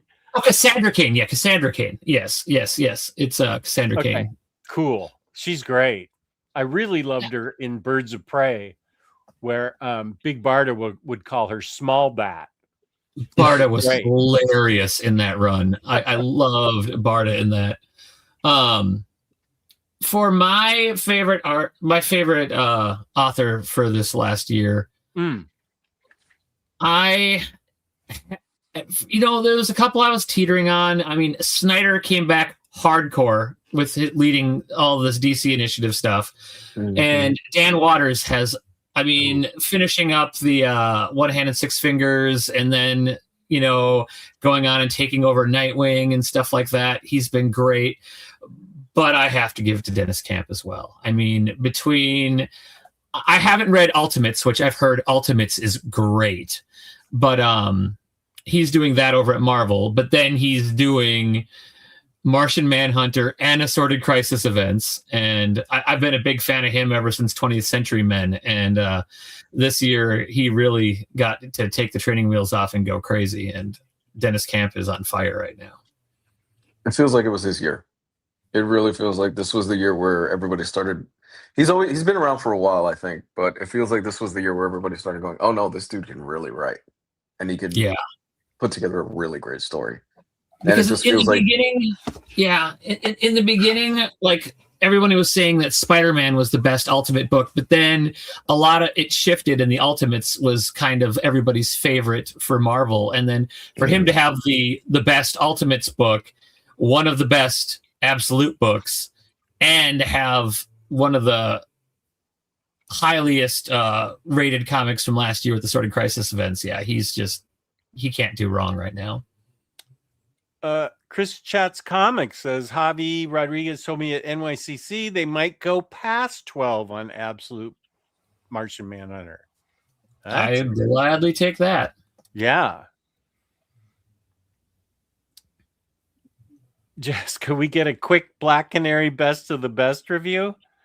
Yeah, sure. I'll go grab it. Let's see. Let me catch up a little bit. Yep. Hope. Oh yeah. Hope Nick and the Dynamite team are doing well and recovering from the Diamond mess. Also, we really need Karma Volume 2. I think isn't Karma. I thought Karma was out already, Volume 2. Maybe I'm not thinking of the. I could swear it's already out. That doesn't mean I'm right, of course, but as we all know, let's see. Karma.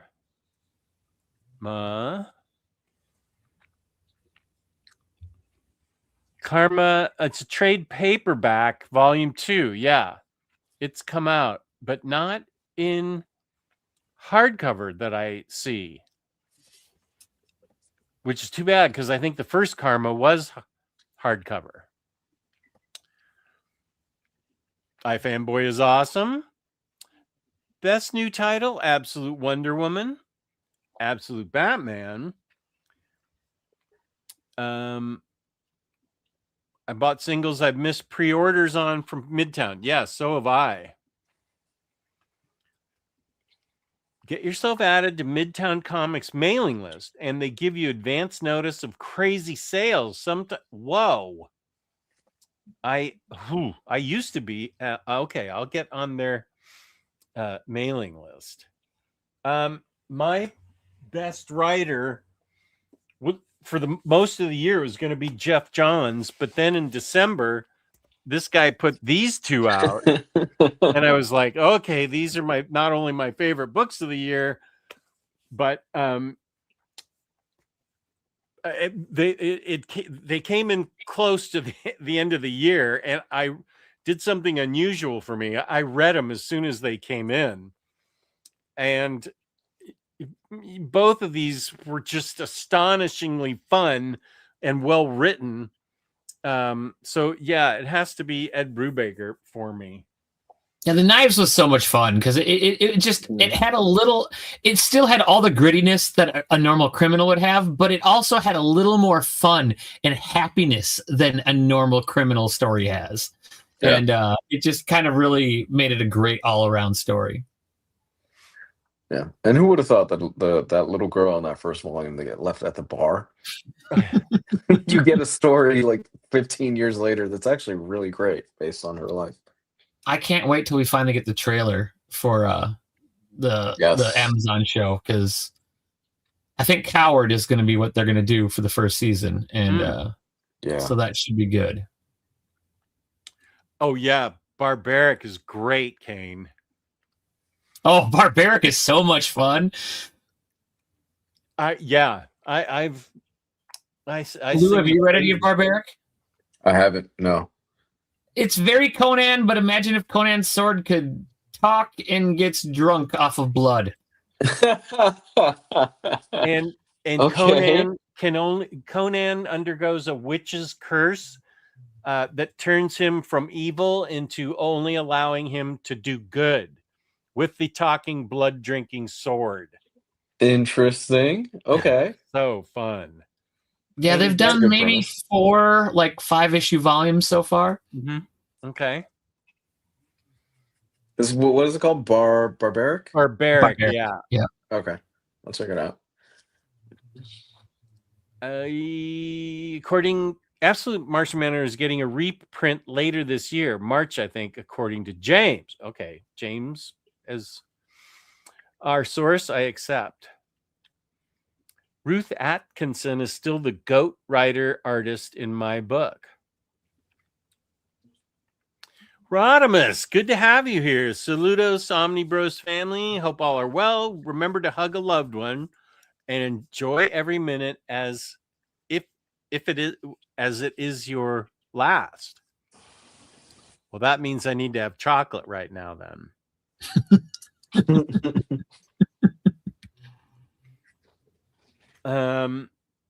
This is actually a good question because we talk a lot about Martian Manhunter. How satisfying is the first Martian Manhunter trade? Cliffhanger? I wouldn't say it ends at a cliffhanger, and I mean it's very satisfying. You're not going to understand exactly what's going on, and it's still just the most weird out there buddy cop thing where the buddy cop is really just one person, but it's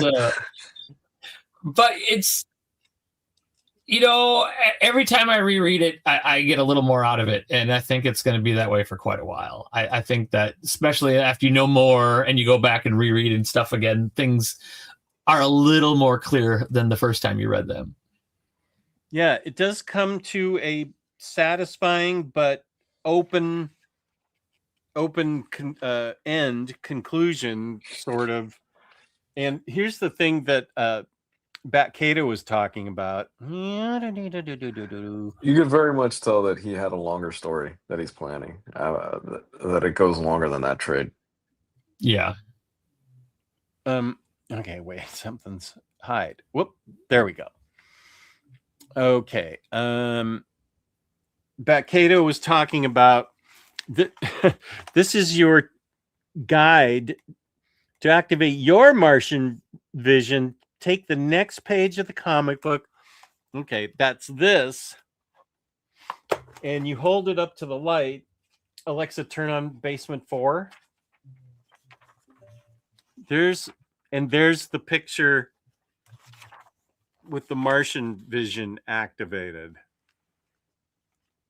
There we go. I think that's the white Martian on the other side, right? Yep. Okay. Yeah, it's really cool. Alexa, turn off basement 4. Yoink. Okay. Best new artist? Yes. No, sorry. Best artist. I apologize. Best artist. I already gave mine. So best artist.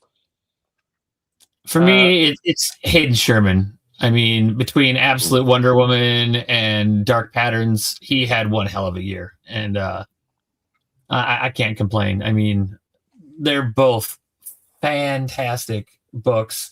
And the paneling that's being used and everything is just so advanced, and like they'll be talking about when there's been crossover ones, they'll be talking about one of the characters and they'll have panels of their logos shaped like their logos and stuff like that, and it's awesome. I can't get enough. And in Dark Patterns, some of the paneling that's used is just insane.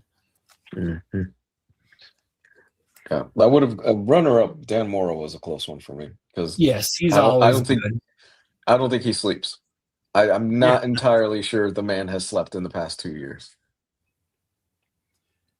My choice is going to be somebody that I already mentioned, and that's Marcio Takara for Poison Ivy. This is book 5 that I got last year. And he does the majority of this. And I reread this to help set up volume 6 that I read. And this is why I have a crush on Janet from HR. A sweetie pie. And she's written so well by G. Willow Wilson. She's got really a lot of interesting layers to her. And she was Poison Ivy kind of grabbed her at the last minute out of this building that was. I can't. It was like back in the first couple of issues, so I can't really specifically remember. But I've never seen someone more gracefully stumble into being a sidekick. Yeah, it's that's a good way to put it. And she becomes more interesting. She started out as Janet from HR, and Poison Ivy still calls her that. But she's developed a real personality, and Marcio Takara, he draws Poison Ivy so interestingly too. Like when she's Pamela, she's just sort of in appearance. Her appearance is more normal. Like right here, she doesn't have the vines and stuff. But then when she goes into Poison Ivy mode, it's really fun. She's all covered in growth and stuff. And then she's got green bubbles for the writing, which the lettering in this book is really, really good.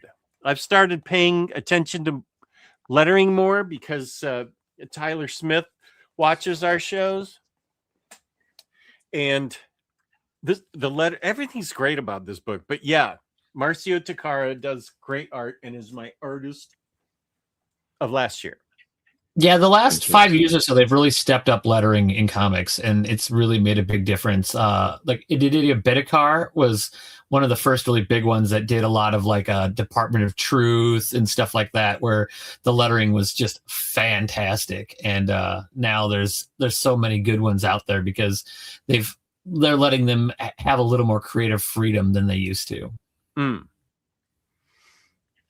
CNSS. Well, thanks, Jess. I had no idea the trade for Karma Volume 2 was released already. I've been waiting for the hardcover to match my Volume 1. Same. I would have thought they would have released it. Rodimus has really enjoyed Redcoat and DWJ's Transformers run. Nice. Dan Moore every year for me. Kane says, wow, over what, Javi Rodriguez art? Probably. As much as I loved Kane, as much as I loved Absolute Wonder Woman's art, I don't want to nominate it again. So I'll nominate Corin Howell. Hang on, I have that book hanging out right here too. Somehow. I haven't read it yet, but it's been hanging around.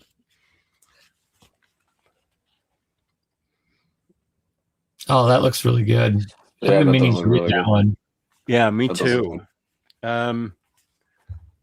Yeah, this Kane's right. This is really cool. So I'll nominate Corin Howell and Sean Murphy. Dan Moore and Tamara Bonvillain are my go-to anyway. Yeah. Well, it's going to be a Sean Murphy's like Batman White Knight, right? Yeah. Yeah.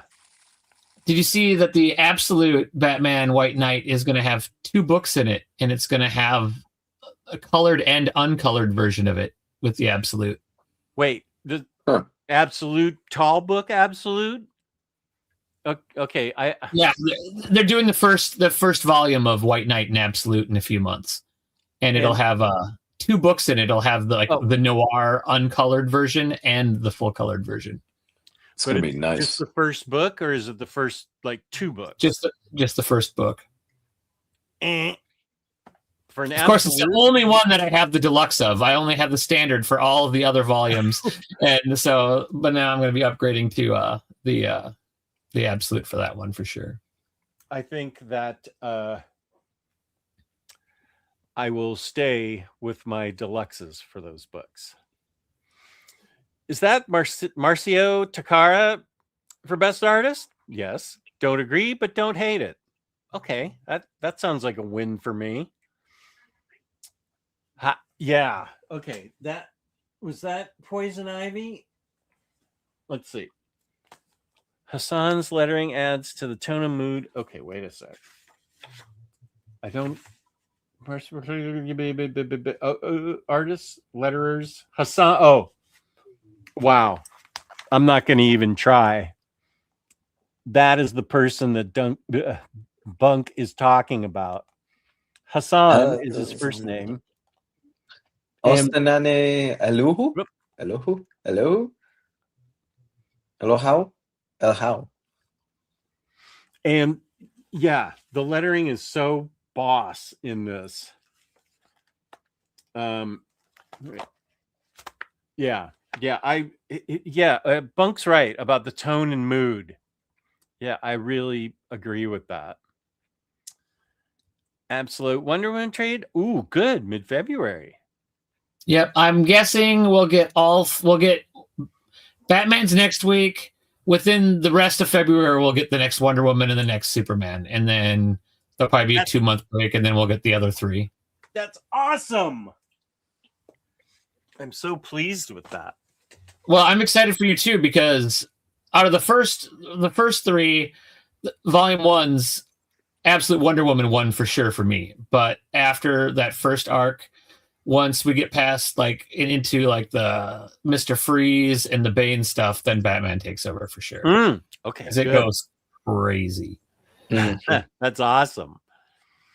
Jamal Campbell's art on Superman and Zatanna have been great too.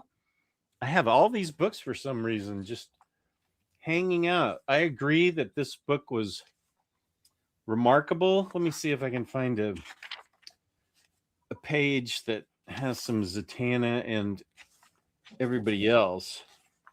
We were very fortunate to have back-to-back really good Zatanna runs. Yeah, I agree with you. I'm so pleased that they're giving her so much attention now.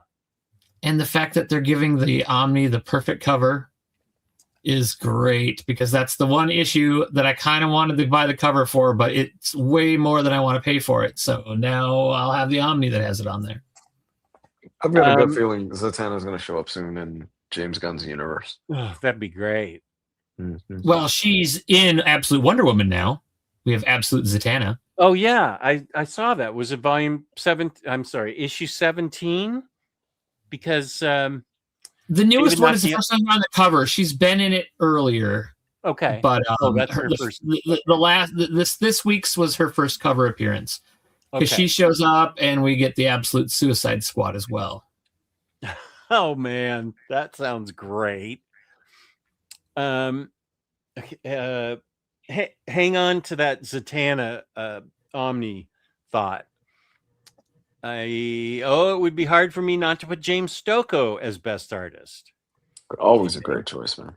I nominate Peach Momoko for artist. Ultimate X-Men is my favorite from the Ultimate line and most creative Marvel title in a while.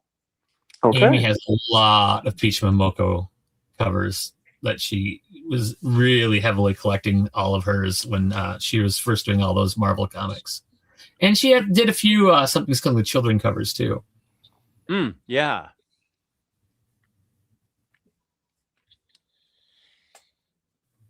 Wait, what's this? I can't see what that little emoji is. It's hand shaking hands, I think.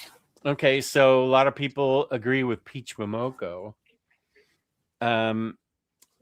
So we can go on to art, writer, one shot. I think we already talked about, right? As far as I'm concerned, we talked about it already. Okay, so that gives us yoink. I'm redoing it because it's been really weird. The timing and her banner, these timers are going off. And I just finally figured out how to do it without the timer. So this will stick up there. Oh yeah, we still have the Golden Abrams. Baccato mentioned the Zatanna by Paul Dini omnibus. that goes to number 1 and bumps Batman Bronze Age Volume 1 to the second place anticipated release. I mean, I'm still going to get it and the Absolute Batman Neil Adams book. But I can't wait to get the omnibus of Paul Dini's Zatanna. Sorry, I was looking at something else. I think I know the cover is an Adam Hughes cover, right? With the red curtain behind her where she's got the cane and she's kind of looking down, standing on the stage. Yeah. That's a very expensive single issue to buy. So okay. Yeah. It's one of the more beloved Zatanna covers. So it's obvious that was the perfect choice for it. In fact, I'm surprised they didn't use it with Compendium. But I think I don't know if this has a little more than the Compendium does. I know it's only $100 Omni, so it's not as thick as some of the other ones, but I know I'm very well. It's Paul Dini and it's Zatanna, so you can't go wrong. Do you have most anticipated release, singles or hardcovers, whatever? I'd say my most excited one for this year will probably be Absolute Batman by Darwin Cook. I'm looking forward to that one, with Ego and some of the solo issues and the Catwoman stuff, all collected into one book. That's going to be fantastic. That's a great choice. Really great choice. I mean, I'm really excited for the Bronze Age Batman, and I'm really excited for the Elseworlds Omni as well. And I think that'll be fun. And I haven't read all of the stories that are in that, so I almost picked up when they re-released all the trades, and I'm like, no, I'm going to wait. They're going to do an Omni, and luckily they did very soon after I decided to do that. So, but there's a lot of great stories in that. But the Darwin Cook is great. I just reread New Frontier and then rewatched I didn't realize that on the Blu-ray for the animated, Darwin Cook does the actual commentary on it. And that was very, very interesting because, we don't have Darwin Cook with us anymore, so getting to hear all of his insight on that and stuff was really, really interesting. Gee, I feel like I have that Blu-ray. I watched it. I think I watched it when I first got it. Yeah, I've got that. It's a 2-pack. It has that in like the Batman Gotham something are both in the set that I have. I'll go check it out right now. I'll go see. Lou, do you have a most anticipated release? No, not really. Because I kind of just go week by week. And whatever kind of catches my fancy is usually what I read. That's kind of how I started reading Escape, because I was like, oh, I should probably check this out. I don't pay attention to many comic book YouTubers and stuff like that. It's like I literally just found out, it was 2 or 3 days ago, that Joshua Williamson is now writing Iron Man. And apparently, like you said, Cato, it's apparently very good, because the early buzz is like, no, this has a lot of potential. So I'm probably going to end up reading that sometime this week. Have you been reading Remender's other new one, The Seasons? I haven't. No, I have not. That's pretty good too. Okay. All right, I'll add that on to my ever-growing pile of stuff that I need to read. I know. It's my backlog is absolutely insane right now. I've been getting a little better. I've been not reading as many new titles and letting them pile up a little bit, and then as I hear more buzz, then I'll go back and read some of them. And if I read too many ongoings at the same time, I have to end up rereading half of the previous issue before I start the next one, because it gets too hard to remember what was going on. So my Wednesdays of reading 15 comics every Wednesday are done, because I don't get enough out of it. I completely agree, and I know exactly how you feel, especially with my Wednesdays of reading 15, because that was my college thing. That was I get out of class, head to my local shop, pick up my mountain of books that I paid for, and then I would blast through them before my shift at the restaurant that I worked at, and that was my afternoon on Wednesdays. Now it's like Okay, I really got to focus on this, or else I'm not going to remember what happens next month, and then I got to reread the last issue. And I'm just going to try to keep my pull list down to at least about 10 titles a week if I can, or 8 or 5 or 10 titles a week if I can.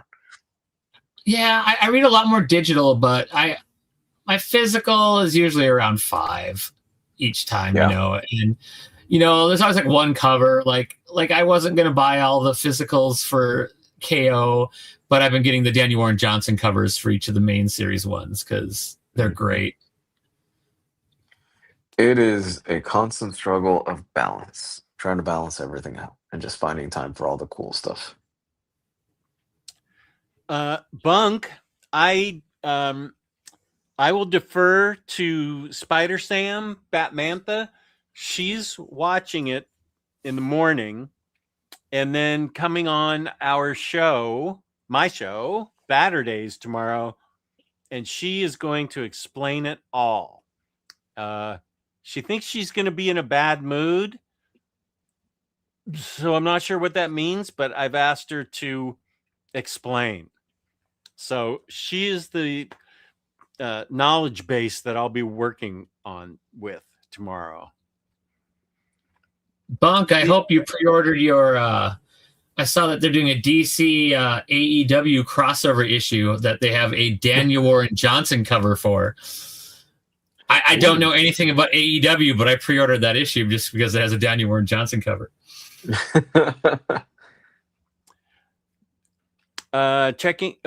of Zatanna, how's the Paul Dini run? Awesome. Always wanted to check it out, based on his reputation, but never got around to it yet. It's great, and I loved it, but Kane is right here. It ends on a cliffhanger and doesn't get resolved. Oh no, that sucks. Yeah. But it does contain Zatanna and Black Canary blood spell, which was really good. I really like that. And that's a one and done hardcover. That's how it was released a number of years ago. And they're printing something else that Paul, I feel like they're putting something else in there. So that will fill it out a little bit, I guess. But you also will get reprints. I hope they're full-size page reprints of Adam Hughes covers because they were epic. Yeah, I'm hoping they have a really good cover section in the back because that run had a lot of epic covers. I'm excited for The Spirit. Yes. Huge hardcover. I have the standard hardcovers. Thanks for the important. Does the story continue by? Right. It was canceled. Right. Want Paul Dini to go back to it just to finish it. Yeah, I agree with that. That would be nice if it got a proper ending.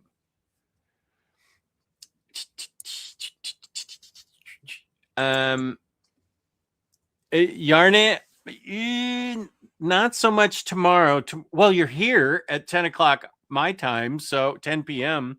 So Saturday, tomorrow night, Batterdays at 8 p.m. You showed up at 8 p.m. today on Friday, so it could be EU friendly tomorrow at 8 p.m. and then Sunday is at 5 p.m. Eastern Standard Time. So I think that's EU friendly. You're a busy man. That brings us to our final and most anticipated category. And that is the epic and always ever loving Golden Abrams Award. And Lou, would you like to explain while I go to the restroom real quick about how this book came to be and how this category came to be, what it used to be, and why it is what it is now? I got you. Okay. So originally, and we're talking about when we first started the show, when we first started doing the Omnis, the Golden Abrams Award was called the Golden Kirkman Award. And that was mostly because none of us liked Robert Kirkman's writing. And that kind of still holds true for the most part. But years passed, we grow, and we read a lot more comics. We took it upon ourselves to read a few years ago a Spider-Man book that was so bad, so horrible, that we decided, you know what, we got to change the award name. It's that terrible. And that book was, I think it was called Spider-Man Bloodlines, if I'm not mistaken. Um, the thing that's special about this book is that it was written by J.J. Abrams and J.J. Abrams' son. I think it's Henry Abrams. I forgot what the kid's name is. And the art was done by Sarah Pacelli. It's to this day, it stands as one of the worst things that I've ever read in my life. It was horrible. So every single year, in memory of that book, we host the Golden Abrams book, which is the worst book that we have read throughout the year. And we're usually a pretty positive show, and we don't share some of the stuff that we read throughout the year if it's bad or anything like that. We kind of try to keep it light and fun for everybody out there. This year, I had the displeasure because I shoved my foot in my mouth and said, well, it'd be a great idea if we did it for the Patreon show, wouldn't it, Jess? And Jess was like, yeah, that's a good idea. I didn't know what I was getting into. I love Kevin Smith as a person. He seems like he's a very genuine and sweet guy from everything that I've seen. And I loved all his movies. I'm so happy I got my 4K copy of Dogma now. I'm just ecstatic about that. But Widening Gyre is one of the worst comic books I've ever read, and so is Cacophony. Oh my God, it is terrible on every single level, from the writing all the way to having your best friend do the art duties, and Walt your best Flanagan? friend. Yeah, and I'm sure he's very sweet. It is one of the worst drawn things I think I've ever seen in my life. My 3-year-old, bless her heart, who still has not developed fine motor skills, could probably put together a more coherent Batman comic book at this point, art-wise. It's really bad, Jess. It was so bad that I told Jess we are never doing one of these things again for the Patreon show. We did it. We did it, I think, 3 or 4 times. And after that, I was like, I'm not doing this again. For 2 reasons. One, I didn't want to do it. And 2, I didn't want to subject Jess, because he's only got so many more hours and days left in his life. True. Having to read such a more shitty comic books. So that was terrible. That show was very, very entertaining because, it was, Patreon. that was not a strong story. And hearing you two talk about a book that manner is so not typical of how you normally treat comics. I'm surprised there wasn't root beer involved. Well, there was initially. I don't know if James is still in the chat, but I feel like that was one of the first books series that I root beered. You root beered way back in the day. I feel like it was 2017, 2018. And I mean, since I was still new to YouTube, so I went in hot on those things, man. I just buried them and just gleefully dumped like a quart of root beer on them. So they are horrible. And I agree with Kane that, he is a New Jersey treasure. And this is well stated, Kane. But he's done a lot better stuff. I mean, I think we can all agree. He's Widening Gyre and Cacophony are the yoga hosers of comics. What's that from? One of his movies? It's a horrible movie that he made. Which one was that? It's part of his Up North trilogy that he never finished. So he did Tusk, and then he did Yoga Hosers, which stars his daughter and Johnny Depp's daughter. and then he's in it as like a Nazi sausage or something. What the hell? He's like a man that's a sausage that has like a little Hitler mustache. Oh dear. And Johnny Depp shows up in them as this weird detective. There's just nothing good about him. The movies are made on a dare, and it's apparent. A dare? Yeah. On Kevin Smith's podcast one day, he said that Netflix will let him make anything, and they came up with the idea that let's have a weird rich guy that turns somebody into a walrus, and I bet we can make it into a movie if enough people like this or whatever. We'll do it, and enough people did, and it made it happen. And Tusk is an experience that I don't regret having. I just don't need to watch it again. But Yoga Host is time I'll never get back. I went to the theater for Tusk. It was me and like 3 other people that were in that theater. And I immediately walked out and went, this was not good. I didn't hate it. We used to talk bad about Jersey Girl, but this Jersey Girl is an award-winning film compared to Tusk. Yeah. Yeah, I liked his other stuff. I liked Red State for what it is. I thought it was pretty good. Dogma was my favorite movie of his, so yeah. Let's see. Oh yeah, Sienna says I used to watch Comic Book Men all the time. I really wish it was easier to watch the old episodes. What was it initially out on? Like A&E? It was on A&E. No, it was AMC. AMC, I think is what it was on. Oh, okay. Yeah, I used to watch it. I watched every episode. It's a great show. Yeah, it really was.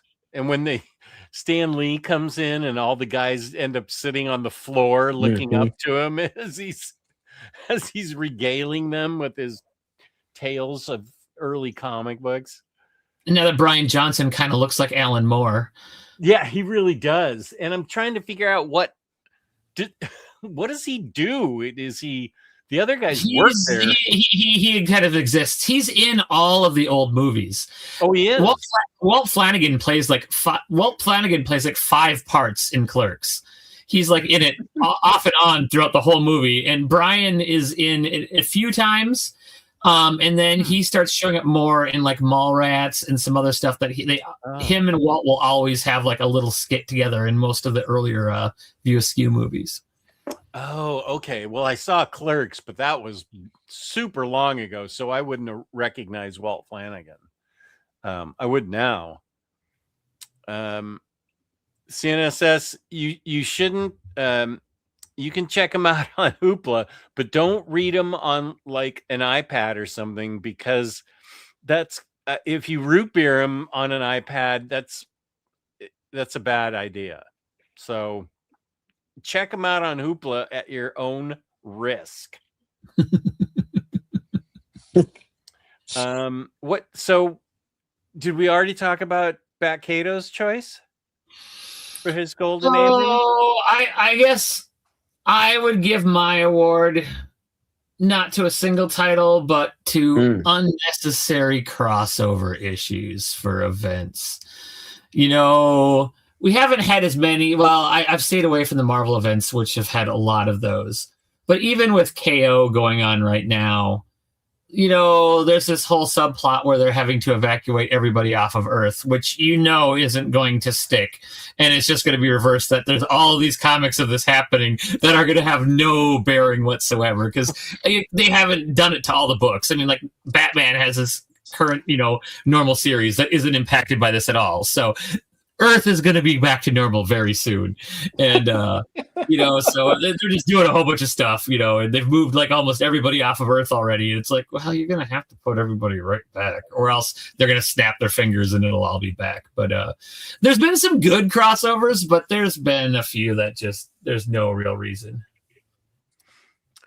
And I wouldn't have had any choices or any choice for this, because I tend to stick to what I know and what other viewers and friends recommend, and I hear by word of mouth what's good.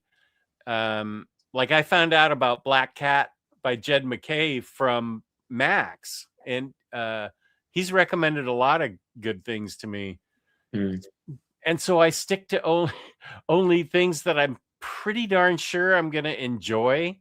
So I have an awful lot of positive reviews, and somebody called me out on it last year, saying, "Don't you ever talk about negative about anything? We need to know what's bad so we can wade through the books for the good." And I didn't answer it. I just said to myself, I don't have anything bad to say about comics right now. I'm reading what I enjoy, and I'm enjoying all of them. So our show has never been really one to like be about trashing books. We've just never really done it, even from the inception. It's always been, this is the stuff that we love, and we think you guys will enjoy it too. Yeah, I mean, I like stuff, and there's I kind of know what I'm getting into whenever I read anything, and I steer clear of stuff that I know I'm not going to like. So it's pretty rare that I read a book that I just don't like at all. I mean, there's ones that I'm like, I can wait and I'll catch up on this if I hear better stuff about it. There's ones that don't hold my interest for a long time, but by far they're not as bad as bad crossovers. And like I said, KO hasn't had as bad. It's not like Dark Crisis bad. Like the Young Justice crossovers for Dark Justice were terrible. I just dreaded reading those each time those came out. Oh yeah, I agree. I was thinking about all the books I read last year, and I either had read about them ahead of time, or somebody told me about them, or somebody in the chat told me stay away from this one, or be sure to read this one, because I end up buying these things 2 years after they've been published as single issues. I read that last year too, Doc Elevator, and I agree with your sentiment. He has another book that he did along those you love lines. his Batman Damned so much. Oh yeah. I feel like it was Nightwing or something, or Joker. No, it was, I can't remember. It's well, Azzarello did do that Joker where they have the absolute version of that, one that has that and Luthor in it. Yeah, so that's the one where it's like Joker's driver picks him up when he gets out of jail, and one night, and it's all the adventures that Joker brings him on that evening. Yeah, I can't. Azzarello did that, and he did Damned, and he did Noel, were his main Batman stories. But this other one was Nightwing and Joker, and both, I can't remember the title, but both Birds of Prey and this Joker with a gun and Nightwing on a beach or something. they both end on very open-ended, like you have to make the decision what happens. But based on these open-ended and the characters in them, I was like, I don't care. I may have gotten rid of the Joker with a gun one. I can't think of what it is, or the name of it is. Yeah, no, I agree. Like once I hear of it, but yeah, I can't think of it off the top of my head. Jess, I'm gonna bow out. I'm starting to kind of crash a little bit. Okay, yeah, I went 20 minutes past my limit, but yeah, exactly. Thank you, Darth Twinkie. It was Suicide Squad, Get Joker. Thank you so much. Yeah, way open-ended ending. Joker with a gun. Yeah, that was weird too, and like with all the Harley Joker stuff back and forth, and yeah, that was just, that wasn't good. Thank you, Kane. Okay, good night, Lou. Thanks. Good night, guys. Thank you, man, for being on the show tonight. Jess, all love, brother. Have a good night, guys, and I will see you all soon. I'll be on Monday. Good talking to you, buddy. Have a good weekend. Thank you, Kane. I appreciate that. My Discord, and he just left, but thank you. And thank you to Bat Cato for being on this show. It was just kind of a little last minute. Lou said, "Hey, get a guest," for tonight, and I was like, "You mean in the next half hour before the show?" And so Bat Cato, you do that to me. Last time I was on it was even less lead up time. I think you asked me about 20 minutes before it started the first time. Were we already on the air? No, you guys weren't already in the air, but I remember I quick threw a hat on and ran downstairs. But at least I know that next week from tomorrow, so I have much leadway for that. So, right, week from tomorrow, we've got Bat Cato, Bunk, Carl, and Sean from Comic Pals on Batterdays, February 7th at 8 p.m. And it's going to be the first in a series of catching up on single issues, finding out everything that those guys are interested, what's hot as far as buzz goes. I don't care what they're worth, and what they're really, really enjoying.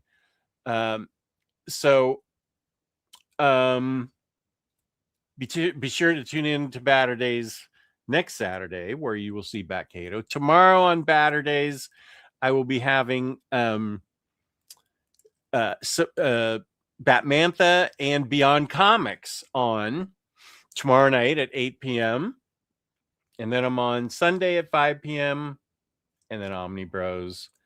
And Doc Elevator, you could not be more right. Lemire's Joker book sucks. I was so disappointed in it. I'm glad that you agree too. Was that Killer Smile? Mm-hmm. Yeah, exactly. I chose not to buy the collected of that because I had the singles and it wasn't great. No, it was a big disappointment. I agree with Doc. Lemire is a definite favor of mine. Yeah, he showed up and I appreciate it. So where another place that you should show up to if you want your books to be 30 to 60% off is instocktrades.com, where you can get your collected issues, your collected editions up to 30 to 60% off. You get at the end of every month, we give away a free $50 gift card to IST, courtesy of IST. $50 or more in an order gets you free shipping in the US. This weekend, you won't, I usually say don't forget your 2% loyalty discount, but this weekend there's a 3% loyalty discount. And I think Bat Cato or somebody in the audience said there's a big Jeff Johns sale this weekend at IST. So I think I'm going to go check all that out. And fabulous customer service, fabulous packaging. That's instocktrades.com. Yeah. Oh yeah, the Kiwis. I don't know that Beyond is into it, but I already know that Bat Sam's into it. So peace and love. Thank you again to Bat Cato. Really appreciate it. And we will end on this. A very great thought from Kane. Be kind to one another. Read award-winning comics. Yes, 100%. Thank you all for tuning in. Really appreciate it. Very nice of you. Thank you.